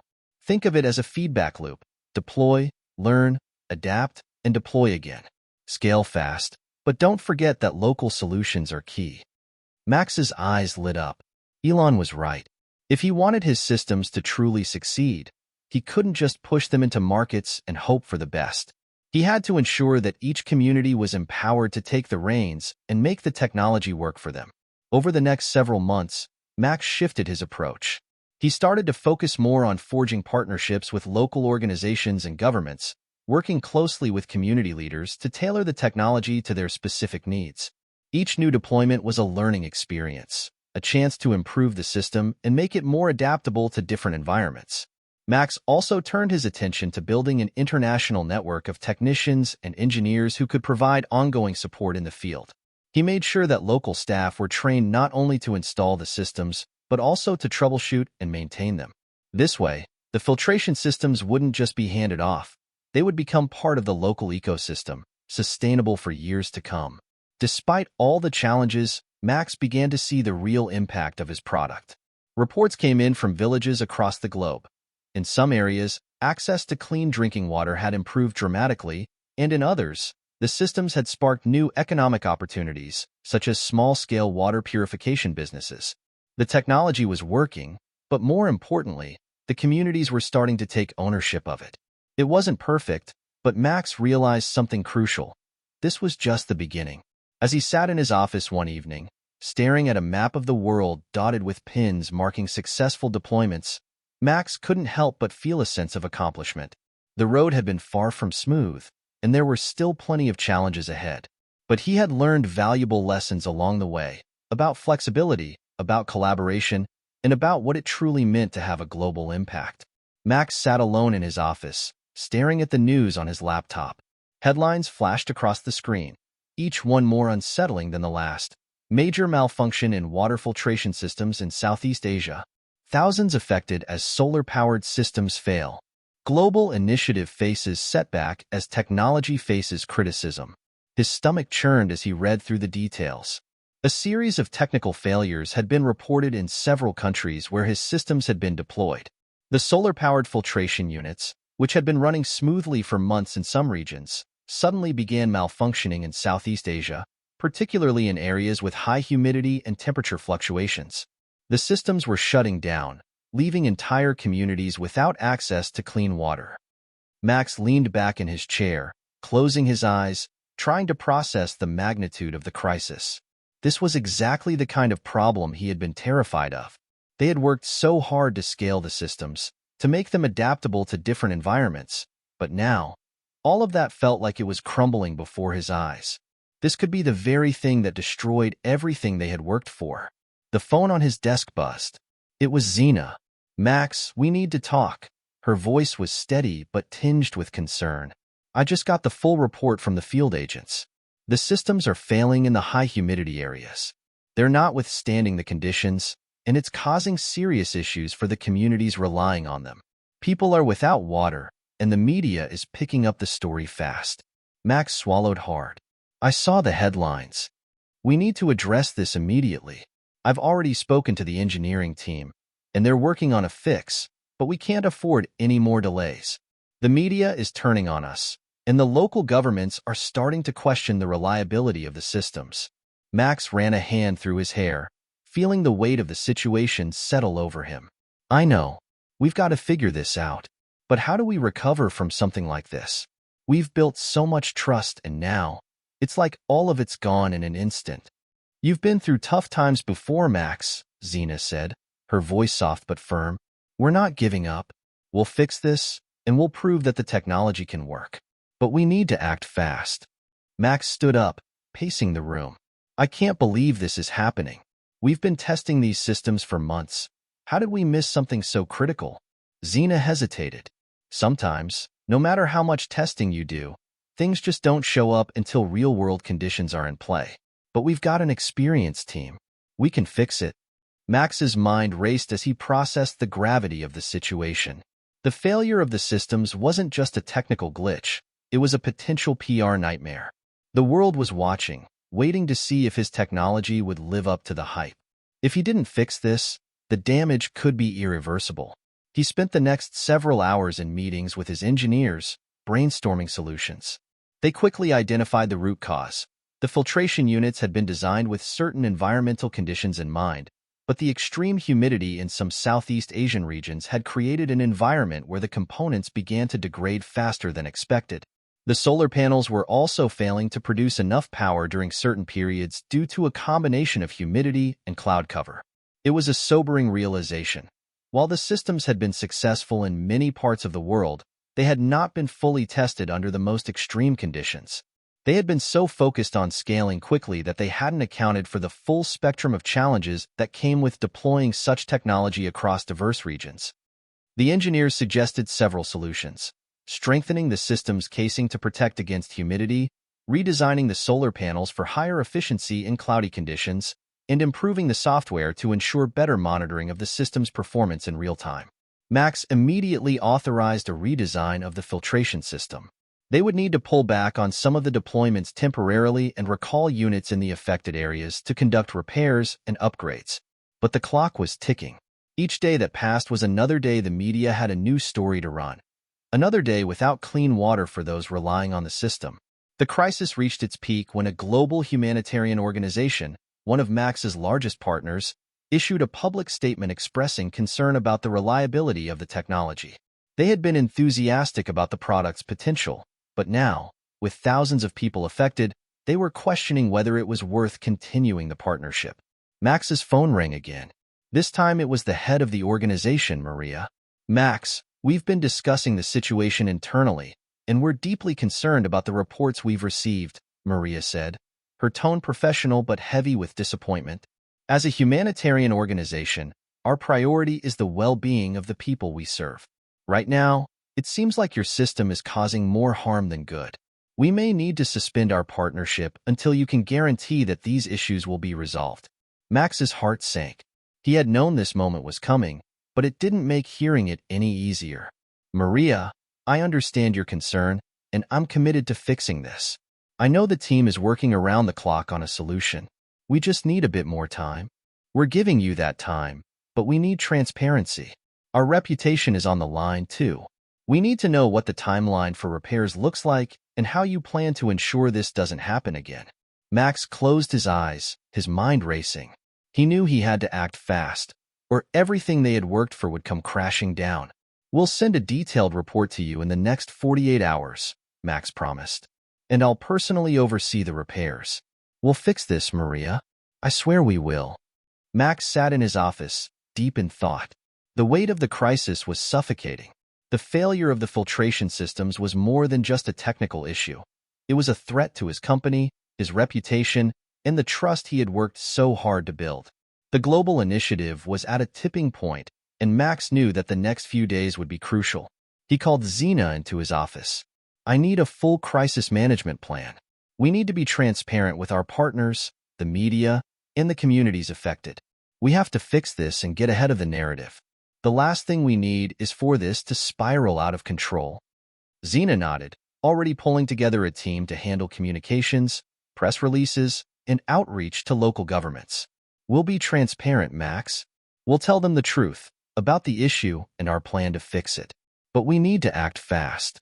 The next few days were a blur of activity.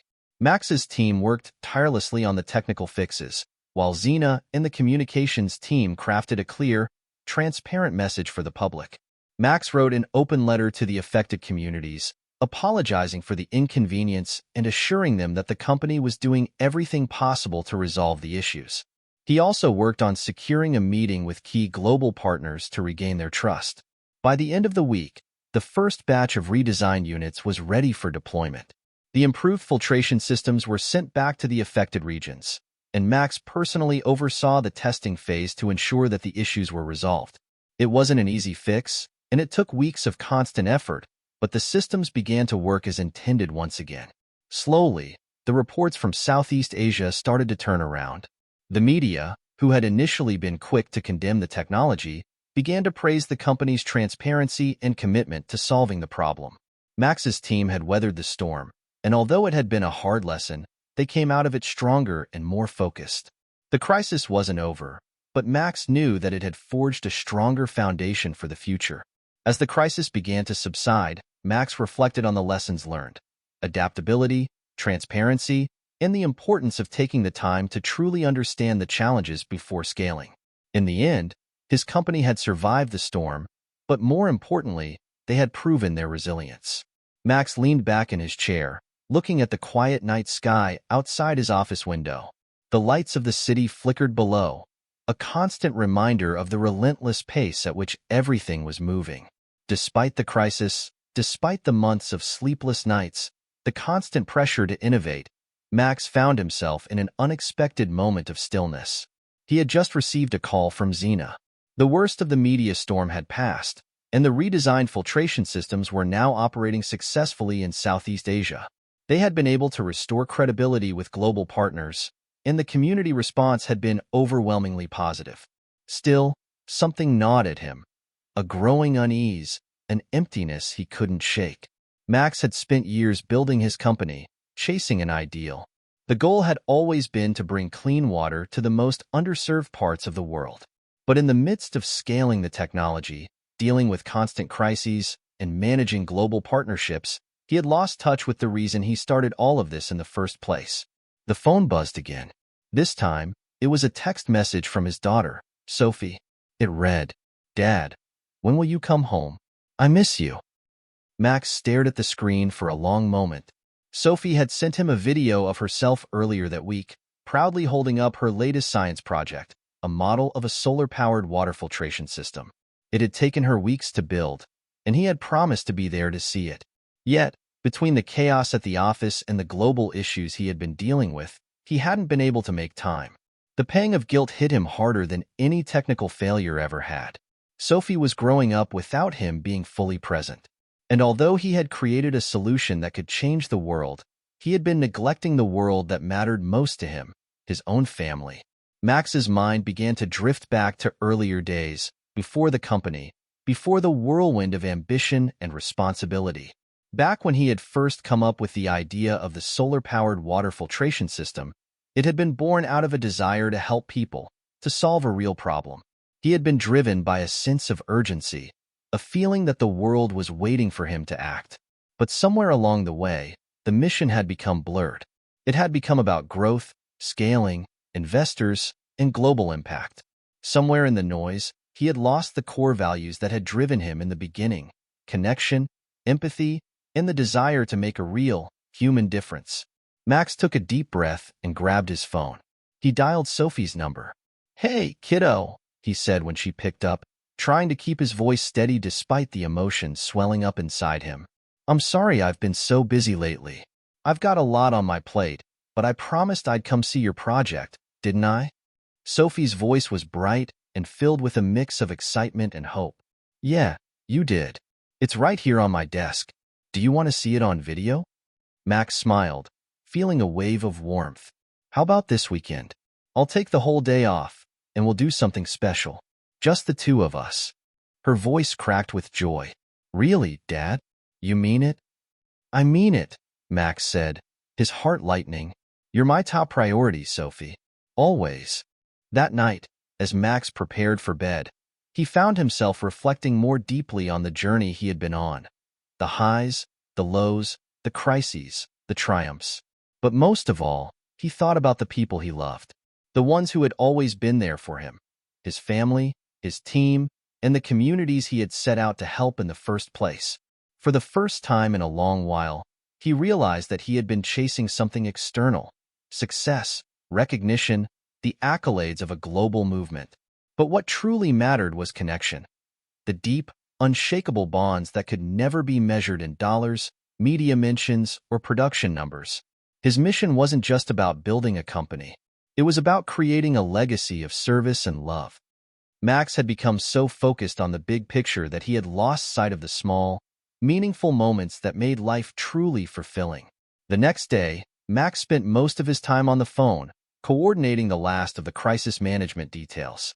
But when it came time for his scheduled meeting with his leadership team, he made an unexpected decision. "Xena, I think it's time I take a step back," he said, his voice calm but resolute. Xena looked at him in surprise. "What do you mean?" "Max, we've just turned the corner on this crisis. You're more important than ever right now." I know, Max said, but I've been neglecting something far more important. My family. And myself. I need to be more present with Sophie. And I need time to figure out what kind of leader I want to be in the long term. I can't keep going like this. Xena, always the pragmatist, nodded. I understand. You've been through a lot. But we're here for you, Max. We'll keep pushing forward, and you can take the time you need. Max's eyes softened. Thanks, Xena. I know this is going to be hard, but I believe in this team. You've all got this. Over the following weeks, Max took a break from the daily grind of running the company. He spent more time at home with Sophie, helping her with her school projects, enjoying simple moments like cooking dinner together and watching movies on the weekends. He reconnected with his team, offering guidance when needed, but also giving them the freedom to make decisions and take ownership of the company's direction. During this time, Max also took a deep dive into his own personal growth. He read books on leadership, mindfulness, and balance. He began practicing meditation and journaling, reflecting on the kind of leader he wanted to be, not one who was defined solely by his success, but by his impact on the world and the people he cared about. As Max spent more time reflecting on his journey, he came to a realization. The mission was still the same. The goal of bringing clean water to those who needed it most was as important as ever. But the approach had to change. It couldn't just be about scaling quickly, hitting metrics, or impressing investors. It had to be about the quality of the impact, the relationships he built with the communities, and the example he set for his daughter. He wanted to show her that success wasn't just about what you achieved. It was about how you lived, how you treated others, and how you made the world a better place. One morning, as Max was walking Sophie to school, he felt a sense of peace that had eluded him for years. He had found balance. He had reconnected with his purpose, his family, and himself. And as he watched Sophie wave goodbye and run toward her friends, he knew that he was finally on the right path. Not just as a CEO, but as a father, a leader, and a human being. Max had spent the last few weeks away from the corporate whirlwind, reconnecting with his family and himself.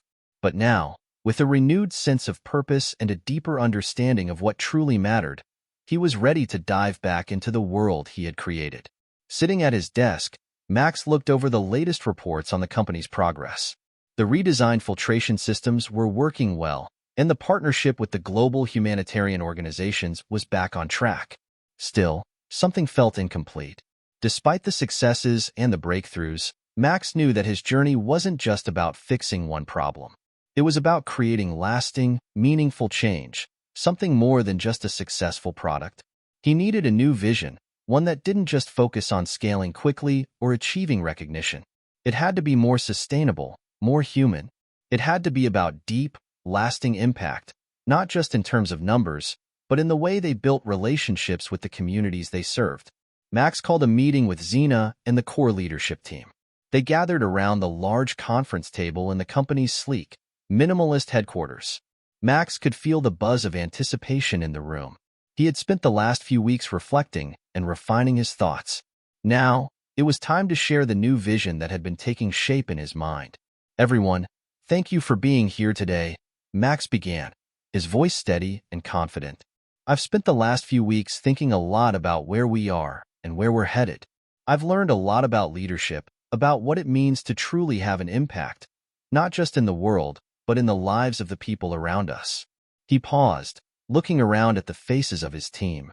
I've realized that, for all our successes, we've been chasing the wrong thing. We've been so focused on scaling fast, hitting numbers, and meeting timelines, that we've lost sight of something more fundamental, the human side of what we do. Max took a deep breath, pushing through the self-doubt that had been lingering. Our mission is about much more than just clean water. It's about empowerment. It's about building relationships with the communities we serve, understanding their needs, and working with them, not just for them. We're not just in the business of providing solutions. We're in the business of creating sustainable change. And to do that, we need to take a different approach. Xena leaned forward, clearly intrigued. What are you proposing, Max? Max's eyes gleamed with excitement as he laid out his new vision. I propose that we completely reimagine the way we operate. No more pushing for rapid, unsustainable growth. Instead, we focus on community-first solutions. We build smaller, more targeted initiatives in regions where we can make the biggest impact, areas where we can partner closely with local leaders, engineers, and scientists. We'll create a model that's not just scalable in terms of technology, but scalable in terms of human connection. The room fell silent as everyone absorbed what he was saying. It was a bold shift, a dramatic change in how they had been operating. We'll set up long-term partnerships with local communities. We'll listen to their needs, involve them in the design of our systems, and train them to manage and maintain the technology. We'll also develop educational programs to empower the next generation of problem solvers, especially in the fields of clean energy, sustainability, and innovation. And here's the biggest change. We'll slow down. We'll prioritize quality over speed, people over profits, and impact over growth. Max paused to let his words sink in. I know this is a big change, but I believe it's the right one. I want us to be remembered not just for the technology we developed, but for the way we built trust, the way we created real, sustainable change. We can make a bigger difference if we focus on building relationships with the people we serve. Xena was the first to speak.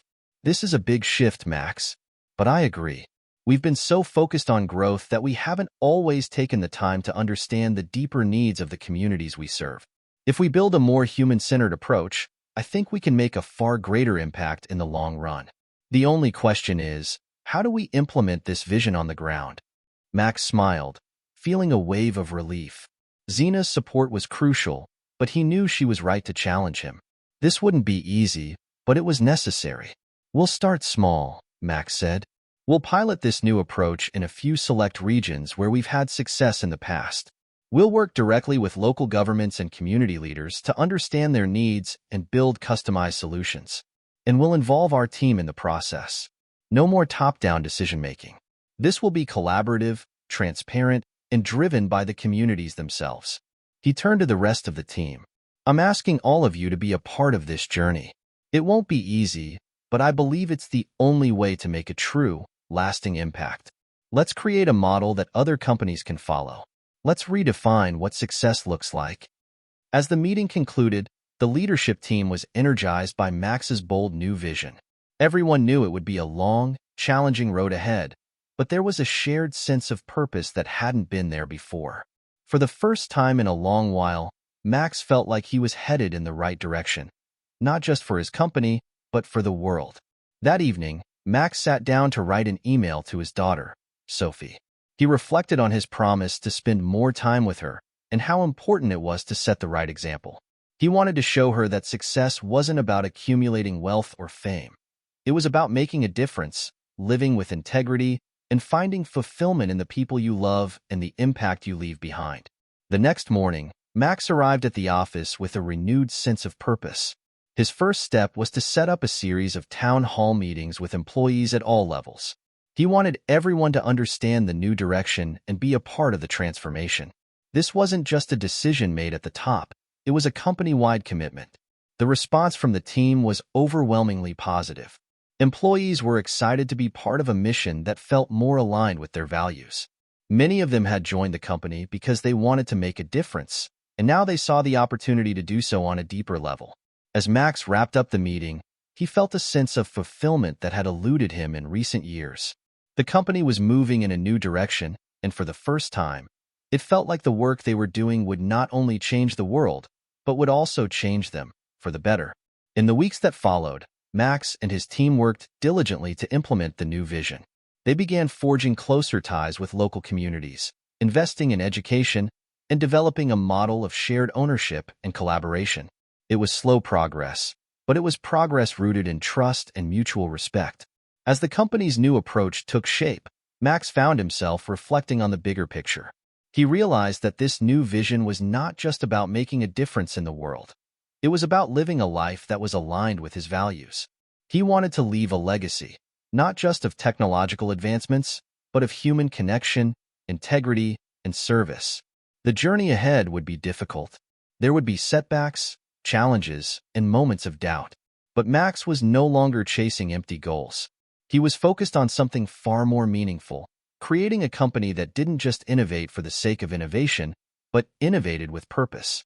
A company that wasn't just about changing the world, It was about changing how we interact with the world and how we connect with the people who share it with us. Max stood at the edge of a dusty village in rural Kenya, watching the sun dip below the horizon. The air was thick with the sounds of life. Children laughing, animals scurrying, the hum of distant voices. It was a far cry from the high-tech offices and sleek meetings of Silicon Valley. Yet, for Max, it felt like the most important place in the world. He was here to witness the first real test of the company's new approach, a pilot project in a region that had struggled with access to clean water for years. But this wasn't just about bringing in their technology and expecting it to work. This was about something far deeper, about understanding the people, their needs, and building a solution that worked in harmony with their community. Max was joined by Zena and several key members of the team, including engineers, community liaisons, and local leaders. They had spent the past several months working closely with the village's elders and leaders, understanding not only their water issues, but also their cultural and logistical realities. Max had insisted on this, an approach that involved the community every step of the way, from planning to implementation. As they gathered for the evening's community meeting, Max felt a familiar sense of nervousness. This wasn't just another project for the company. This was a chance to prove that their vision of collaboration and empowerment could succeed. If they failed here, it could mean the end of everything they had worked for. But Max wasn't just thinking about failure. He was thinking about the faces of the children he had seen earlier, playing with a sense of joy despite the difficulties they faced every day. They deserved a solution that wasn't just technologically sound, but culturally relevant, sustainable, and empowering. The meeting began, and Max stood at the front, facing a room full of villagers. The elders sat in the front row, their weathered faces reflecting years of struggle but also a quiet hope. Behind them, women and children filled the seats, their eyes focused on Max and the team. "I know you've been waiting for this moment," Max began, his voice steady but filled with emotion. "I'm Max, and this is Zena, and together we've brought a team of people from all over the world to help solve the water crisis you've been facing. But this is not just our solution. This is your solution, and we're here to listen, learn, and work together." Zena added, "This is a partnership. You know your needs better than anyone. We are here to support you in whatever way we can, but ultimately, this is your project, your future." One of the elders, a man named Kamau, stood up slowly. His voice was deep and measured, and there was a quiet authority to it. "We've heard promises before, many promises, but this is the first time someone has come to us not to tell us what to do, but to ask what we need. We are willing to try." Max nodded, grateful for Kamau's openness. "We're not here to impose anything. We've designed a water filtration system that we believe will work here, but we need your help to make sure it's the right fit for your village. We need to understand your needs, your challenges, and your strengths. Together, we will build something sustainable." Over the next few days, Max and his team worked alongside the villagers, learning how they collected and stored water, the challenges they faced during the dry season, and the cultural significance of water in their daily lives. They set up a series of workshops where engineers and local workers would collaborate on the installation of the filtration systems. This wasn't a quick fix, it was a joint effort. Max was struck by how much the villagers understood their own needs. They knew exactly where the problems lay. The water was contaminated, the infrastructure was weak, and the logistics of distribution were inefficient. But they also had insights that no outside expert could have ever anticipated. For example, they explained how important it was to build the filtration system close to the homes, so women wouldn't have to walk miles each day to fetch water from unreliable sources. Max had spent months thinking about scaling and technological solutions, but now he was learning firsthand the significance of human-centered design. They weren't just fixing a technical issue. They were integrating a solution into the fabric of the community's daily life. One evening, after a long day of work, Max sat down with Kamau under the fading light of the setting sun. Kamau handed him a cup of water, fresh from a nearby well that had been contaminated for years, but now running through the newly installed filtration system. "This water is clean," Kamau said quietly, "but it's not just the water we needed. It's the respect, the partnership, the willingness to listen. This is what we've been waiting for." Max took a sip of the water, the coolness refreshing against the heat. "I'm honored to be part of this," he said, feeling a deep sense of responsibility. We're here to stay. We won't just build a system and leave. We'll stay to make sure it works for you, for your children, and for generations to come. Kamau smiled, a faint but meaningful expression. I believe you. The weeks that followed were filled with challenges. There were technical issues with the filtration systems that required adjustments, and there were cultural nuances to navigate. Some villagers were hesitant to trust the new technology, while others had concerns about long-term maintenance.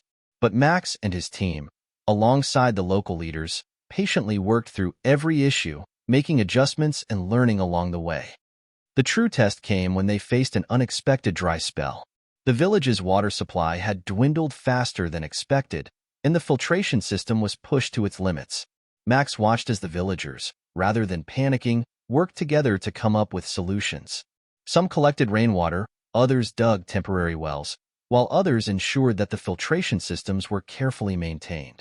This, Max realized, was the real success of their project, not the technology itself, but the way the community had come together to make it work. The people were no longer passive recipients of aid. They were active participants in the solution. As the project progressed, the ripple effect became clear. The word spread to neighboring villages, and soon, there were requests for similar systems. Max knew that this was just the beginning.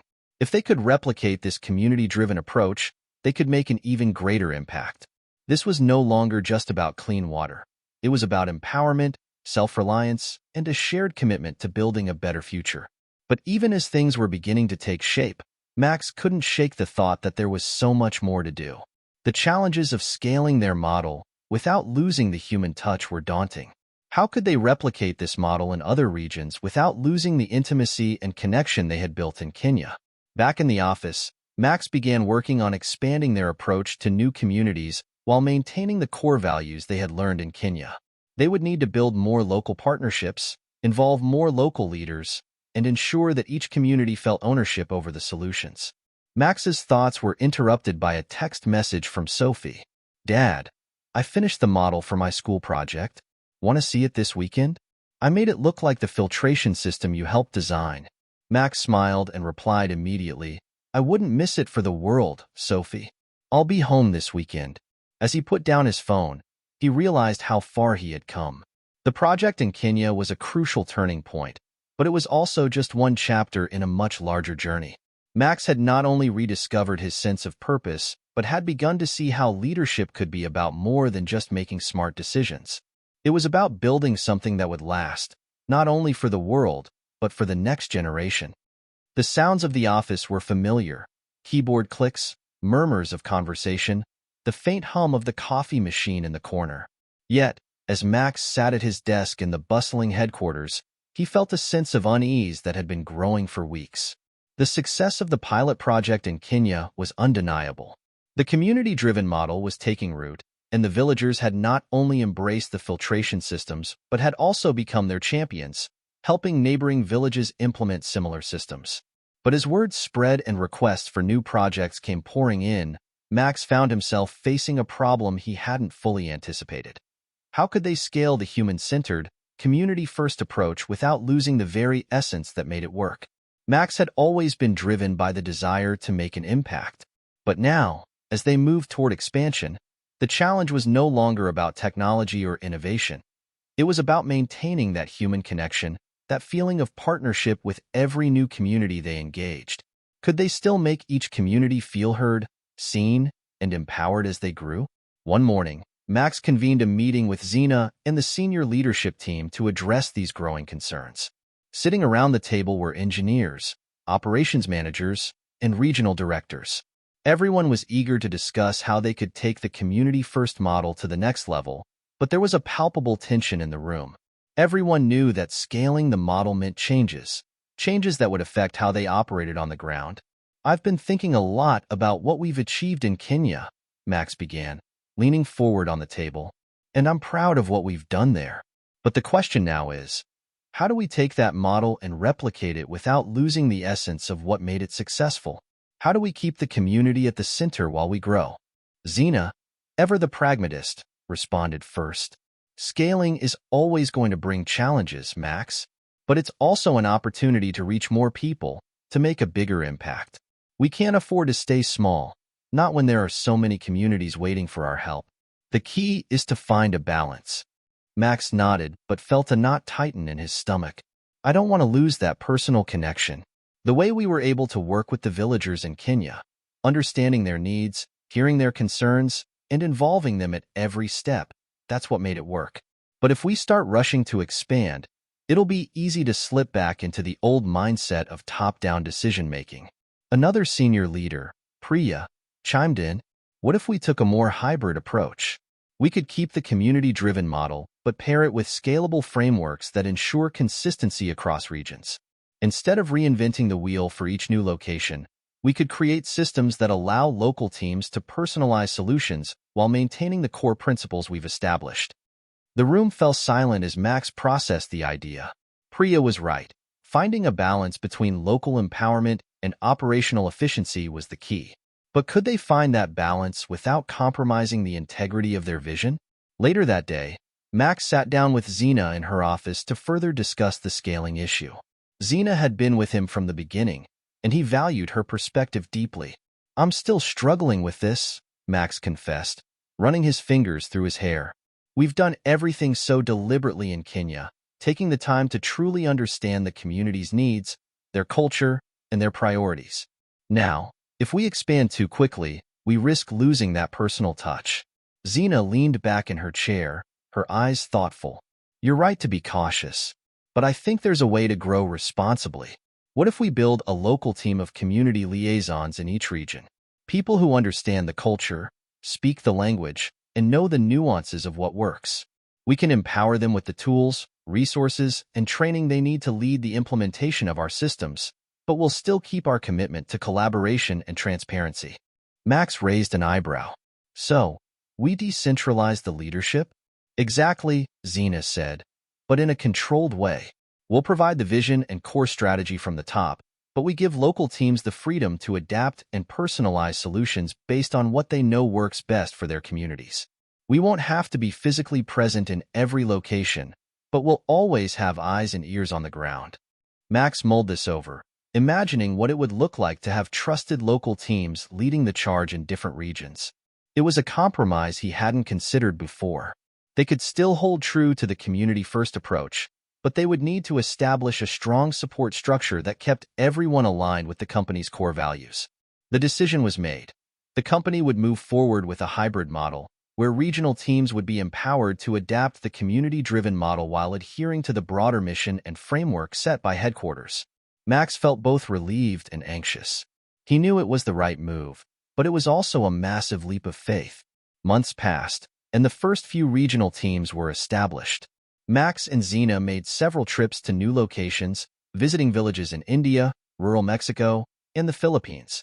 The local teams had already begun to forge strong relationships with the communities, customizing solutions based on local needs and challenges.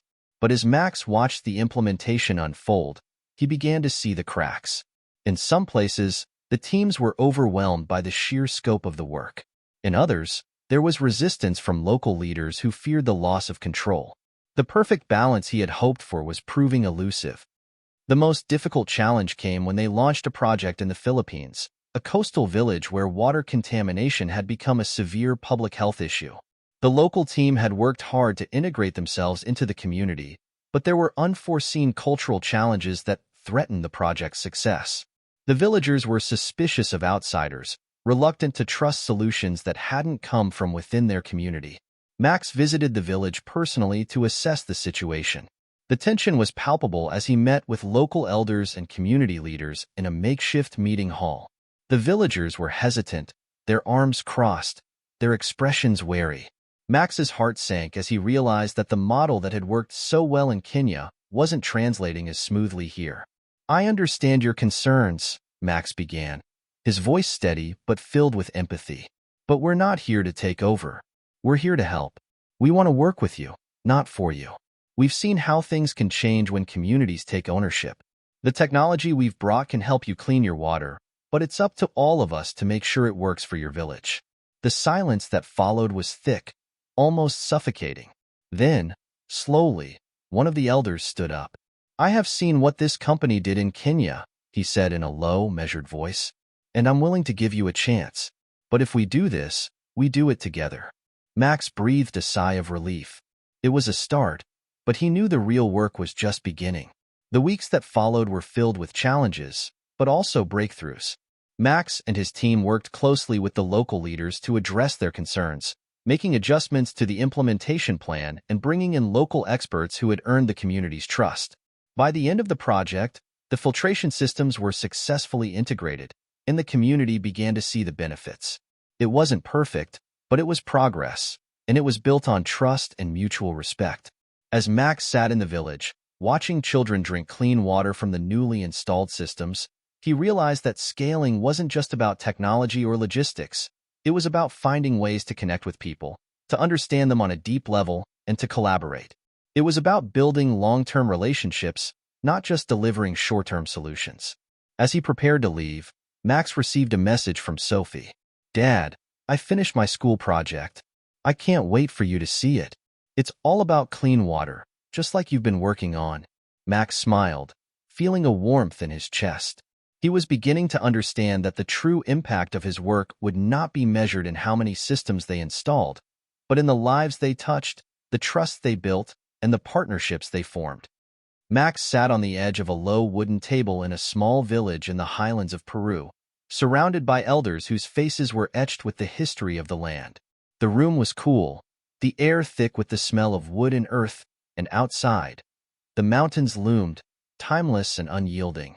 This wasn't the first time Max had traveled to remote villages, but this felt different. It wasn't just the geography that felt foreign. It was the delicate balance between the high-tech solutions he had brought and the deep-rooted traditions of the people who had lived here for centuries. The issue at hand was one Max had been dreading. The local community had expressed reluctance about using any technology that might interfere with their sacred, traditional methods of water collection. The Peruvian highlanders had used their own ancient systems for centuries, channeling spring water into irrigation systems that had nourished their crops and communities for generations. The idea of introducing modern filtration systems felt like a threat to that age-old way of life. The meeting had started with cautious optimism. Max and the local team had introduced their technology, explaining how the filtration systems could remove harmful contaminants from the water and make it safer to drink. They had anticipated some resistance. Change, after all, wasn't always welcomed. But the response had been more immediate and forceful than expected. One of the elders, a wiry man with silver hair and a weathered face, spoke up with quiet authority. "We have trusted these mountains, these waters, for centuries. Why should we allow outsiders to come here and disrupt what has worked for us since the beginning of time? This water, this system, is sacred. We don't need machines to purify it." Max swallowed, understanding the weight of the words. These were not just practical concerns. They were spiritual. The villagers viewed their water sources as gifts from the mountains, sacred and pure in their own right. To introduce something foreign, something mechanical, felt like a violation of their beliefs. Zena, sitting next to him, leaned in and whispered, "This is going to be tougher than we thought. These traditions are deeply ingrained. They're not just about water, they're about identity." Max nodded, his mind racing. This wasn't just a logistical issue, it was a cultural minefield. How could they implement their technology in a way that honored these traditions while still offering a practical solution? Max had been through similar situations before, but nothing like this. In Kenya, the community had been more open to change, eager for solutions to their water problems. But here, it wasn't just about the water. It was about the very fabric of the community's identity. They weren't just looking for clean water, they were looking for a way to preserve their way of life. "Maybe we're approaching this wrong," Max said, his voice thoughtful. "We've been treating this like a tech problem, but it's not. It's a cultural one." Zena looked at him, her brow furrowed. "What are you suggesting?" "I think we need to go back to the drawing board," Max said. "Instead of pushing our technology, we need to listen. We need to understand why they feel the way they do. Maybe there's a way to integrate the traditional methods with our systems. What if we worked with them, not just for them?" Zena raised an eyebrow. "You want to combine old and new? It's a gamble, Max." "It's not just a gamble," Max replied. It's the only way forward if we want this to be sustainable. We've always said we're not here to impose solutions. We're here to collaborate. This is the ultimate test of that. Over the next few days, Max and his team met with the community's elders in smaller groups. They spent hours discussing water, their ancestors' wisdom, the rituals around the water, and the methods they had developed over generations. Max didn't push the technology. Instead, he asked questions and listened, trying to understand their view of the world and their connection to the land. Slowly, the elders began to open up, explaining that their water systems were not only practical but deeply tied to their spiritual beliefs. The water channels were seen as a living entity, and to tamper with them without understanding their significance could invite misfortune. But as Max listened, he realized that there was a possibility of integration. The elders spoke of certain springs that were more prone to contamination during the rainy season, and that was where they'd face the most trouble. If they could somehow integrate filtration at specific points without interfering with the sacred sources, there might be common ground. The breakthrough came when one elder, a woman named Maria, who had been quiet for most of the discussions, finally spoke up. "You have your machines, we have our water," she said softly, her voice surprisingly gentle. "But the way you speak, you listen. We will try your way, if you help us keep our way." Max could feel the weight of her words. She was offering a tentative handshake, an opportunity for collaboration rather than imposition. They would need to approach this carefully, but there was hope. In the days that followed, Max's team worked with local engineers and the community to design a solution that would allow the traditional water channels to remain intact while adding modern filtration systems at critical points, especially where the water had been contaminated by runoff. The elders, though initially wary, agreed to allow the experiment on a small scale, cautiously optimistic that it could improve the quality of the water without violating their traditions. The process was slow and painstaking. They installed the first filtration system at the mouth of one of the water channels, near a source that had been plagued by contamination during the rainy season. The system was small and unobtrusive, designed to complement the natural flow rather than dominate it. Max watched as the villagers, led by their elders, helped install the system, working side by side with the engineers. The sense of shared ownership was palpable. When the system was up and running, Max and the team gathered again for a meeting with the elders. The water was tested, and it was clear that the filtration had worked. It was visibly cleaner, safer to drink. But what surprised Max most was the way the elders responded. There was no rush to praise the technology. Instead, they drank the water, tested it themselves, and then turned to Max. Maria, the elder who had been the most skeptical, spoke first. "This water is good," she said, her voice steady. "And yet, you have not taken it from us. You have helped us. For that, we are grateful." Max felt a deep sense of relief. It wasn't just about the water, it was about respect. They had found a way to merge the old with the new, to honor the traditions of the people while introducing innovation that would help improve their lives. As they left the village, Max felt the weight of the experience settle on him. This project had forced him to confront a truth he hadn't fully understood until now. Innovation is only successful when it respects tradition. The technology, no matter how advanced, could never replace the wisdom of communities who had lived in harmony with their land for centuries. The key was not to disrupt what was already working, but to find ways to support and enhance it. On the flight back to the headquarters, Max reflected on what they had accomplished. The road ahead was still filled with challenges. There would be more communities to engage, more traditions to respect, and more delicate negotiations to navigate. But he felt more confident than ever that they were on the right path. This was the future of sustainable development, one where technology and tradition walked hand in hand. Max's mind was buzzing with possibilities. The journey in Peru had been a hard-earned success, proving that innovation could indeed work in harmony with tradition. But what would the next step look like? As the company scaled its operations, the pressure to integrate cutting-edge technologies grew stronger. From AI-driven water filtration systems to solar-powered pumps and data analytics, the potential to revolutionize the way they approached water scarcity was limitless. But with every new piece of technology came new questions. How much innovation was too much? Could they push the boundaries without undermining the trust they'd worked so hard to build in communities? Max had always been a champion of progress. He had seen the power of technology to change the world. His own journey from a young dreamer in the tech world to a social entrepreneur was proof of that.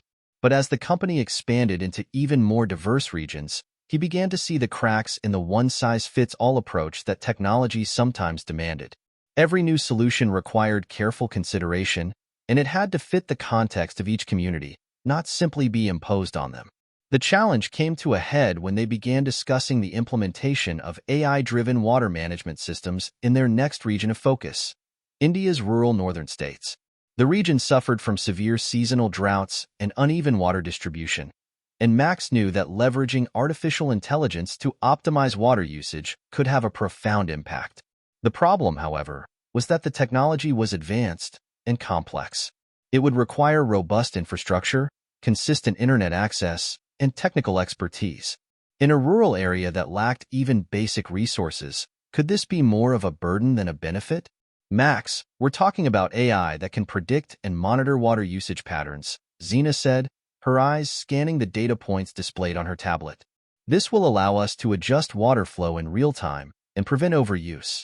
It could literally save entire regions from the devastating droughts we see every year. I know, Max replied, staring out the window of his office. The sun was setting over the city, casting a golden glow on the skyline. But the more I think about it, the more I worry that we're skipping a step. We're introducing a solution that could be brilliant, but is it too complex for the communities that need it? Zena looked at him, her expression a mix of curiosity and concern. Are you saying we should hold back on it? You've always been the one pushing for the bleeding edge. I'm not sure, Max said, his voice filled with uncertainty.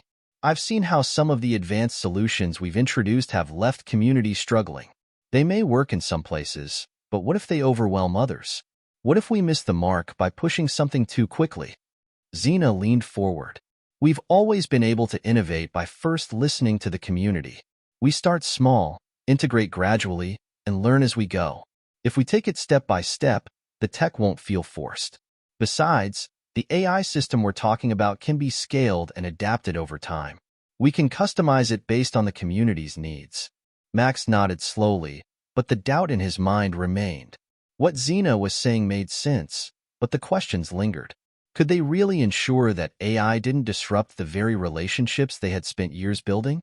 How would the villagers react when they learned that the technology they were bringing was powered by algorithms and machine learning? A stark contrast to the traditional, hands-on approach they had come to trust. The decision was made to pilot the AI-driven system in one village within the northern Indian region, but Max insisted on a critical condition. They would first hold a series of open forums, meetings with the village leaders, and workshops to explain the technology, how it worked, and why they believed it could help.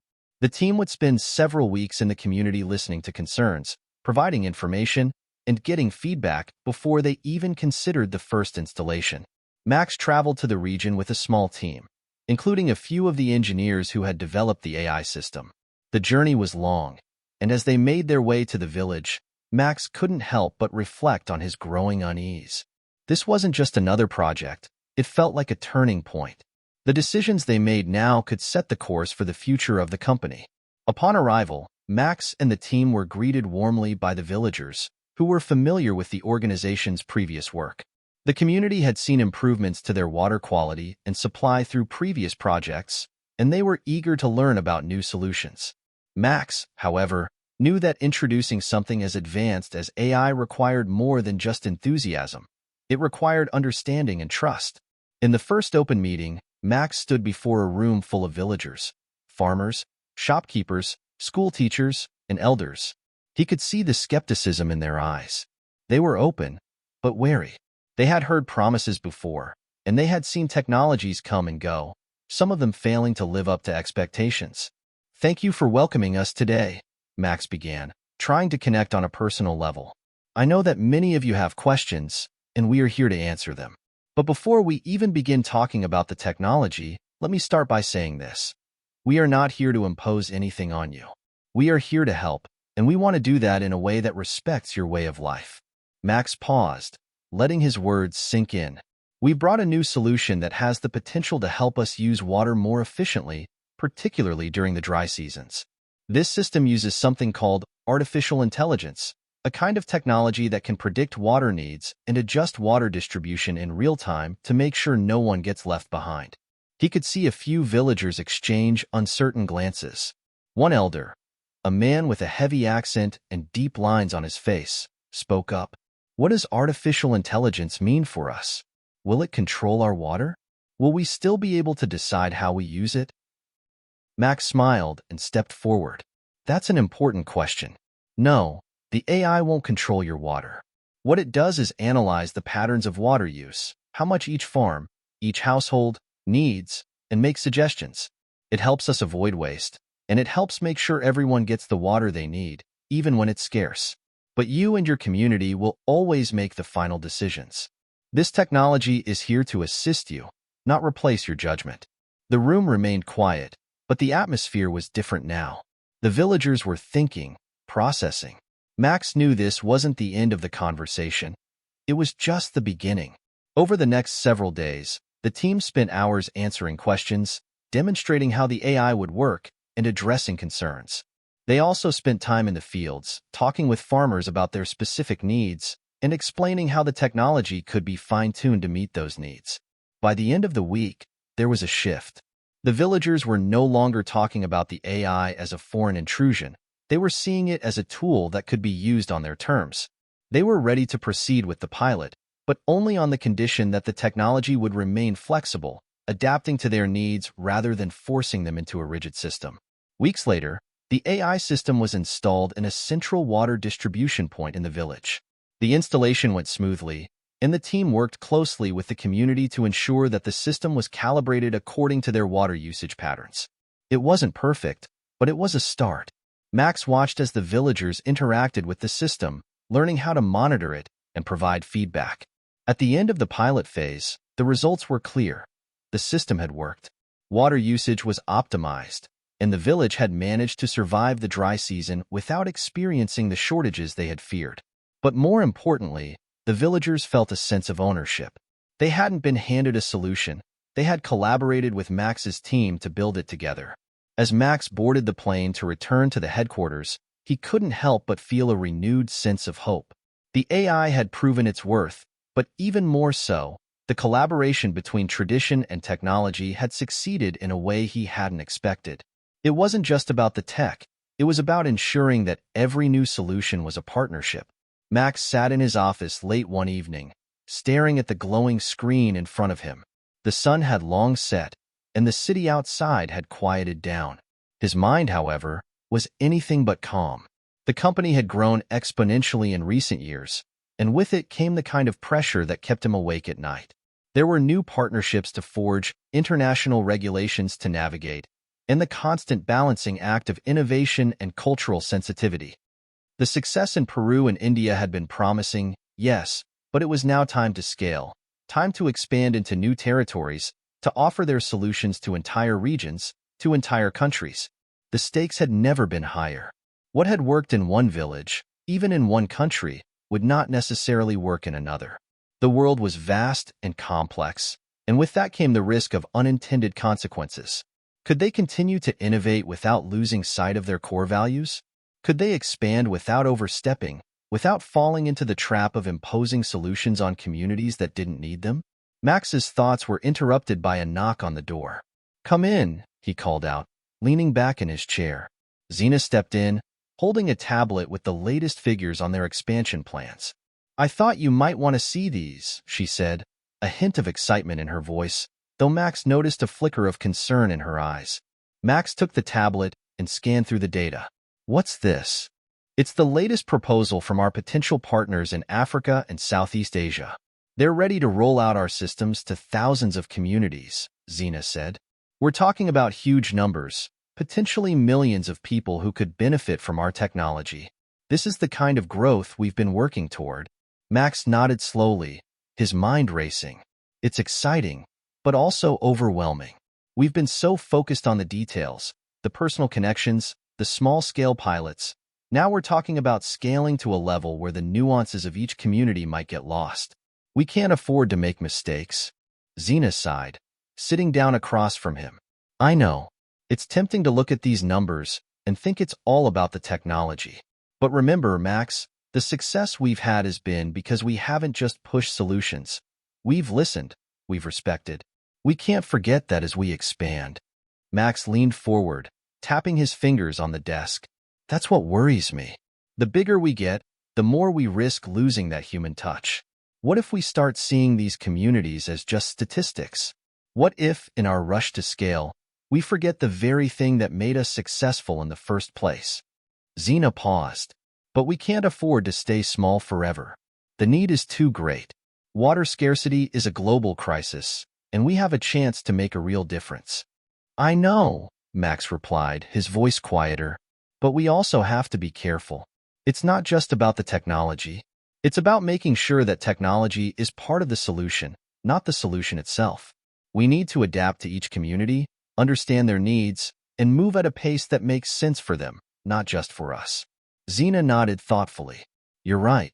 But how do we keep that balance as we scale? How do we ensure that we're not just imposing solutions, but collaborating on them? Max sat back in his chair, thinking. I think the answer is in the foundation we've already built. We don't need to reinvent the wheel. We need to refine our approach. We've always said our goal was to empower communities, not replace them. We need to double down on that. Instead of a one-size-fits-all solution, we need to be more flexible, more region-specific. Every place is different, and we need to be able to adjust our solutions for each one. Xena smiled slightly. So, more tailored solutions, more listening, more flexibility? Exactly, Max said. And we need to make sure that every community we work with has a stake in the process. They need to be part of the conversation every step of the way, not just as passive recipients of our technology, but as active partners. We can't forget that our strength comes from their wisdom and input. The following weeks were spent working on a refined scaling strategy, one that prioritized collaboration and adaptability. Max and Xena knew that scaling their company's operations meant engaging with new teams and expanding their network of local partners. But it also meant staying true to the principles that had gotten them this far. They restructured their expansion plan, breaking it down into smaller regional clusters where local teams could help assess needs and adapt solutions accordingly. Max also made a point to ensure that local leaders were involved in every step of the process. Whether it was a community council in sub-Saharan Africa or village elders in Southeast Asia, their perspectives had to be integral to the planning and decision-making. No solution would be rolled out without first addressing the unique needs and traditions of the people who would use it. As they launched their first large-scale pilot in a cluster of villages in Kenya, Max personally traveled to meet the local leaders. He arrived with the team, but he made sure that his first step was to sit down with the elders, farmers, and community members, without the tech presentations, without the sales pitches, just conversation. The meeting took place in an open-air pavilion surrounded by tall grasses and the hum of cicadas. Max sat cross-legged on the ground, surrounded by local farmers and community leaders, listening intently.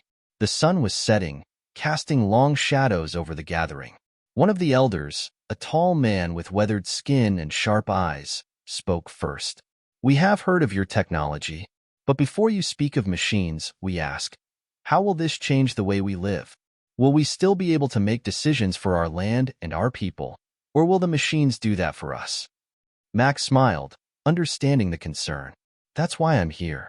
This technology isn't here to replace you. It's here to empower you. We've seen how powerful your traditional methods are in conserving water, and we want to build on that, not take it away. The machines will work for you, not the other way around. The decisions will always remain yours. The elder nodded slowly. You say that now, but we have seen many come, promising solutions that only bring problems. We must be sure that you are different. Max leaned forward. I understand. I'm not asking for your trust right away. I'm asking for a chance to show you that we're here to work with you, not for you. Let's start small. Let's test the technology in one of your water systems, and let's see how it helps. But if at any point you feel like it's not working, we will stop and reassess. You'll have the final say. The elder met Max's gaze for a long moment before nodding. We will try. But remember, this is our land, our water. We will not be forced into anything. As the weeks passed, the pilot began to show results. The technology helped to optimize water distribution, ensuring that the scarce resource was used efficiently and equitably. But more importantly, the community felt like they were in control. They had seen their local knowledge and traditions integrated into the solution, and they had not been pushed into adopting something they didn't want. Max's vision of scaling with respect and integrity was becoming a reality. The collaboration between technology and tradition was no longer a hypothetical, it was happening. But the journey was far from over. The company was expanding into more regions, facing new challenges, and learning from each community it worked with. One evening, as Max stood on the balcony of his office overlooking the city, he reflected on the journey. The road had been long and filled with difficult decisions, but the mission was clear. Technology alone would not solve the world's problems. People, communities, were the key. As long as they continued to listen, adapt, and collaborate, they could continue to scale with integrity, one village at a time. With a sense of deep satisfaction, Max turned away from the balcony. He knew the next chapter was just beginning, and the future was full of possibilities. But no matter where the journey took them, they would always remember what had brought them here in the first place: the people. Thank you for following Max's journey from the early stages of innovation to scaling for global impact. His story is a testament to the power of collaboration, respect, and the relentless pursuit of a better future for all. Hit subscribe and leave a comment with where you're watching from. This story might just spark a new beginning. What's one thing that always pushes you forward, even when things get tough?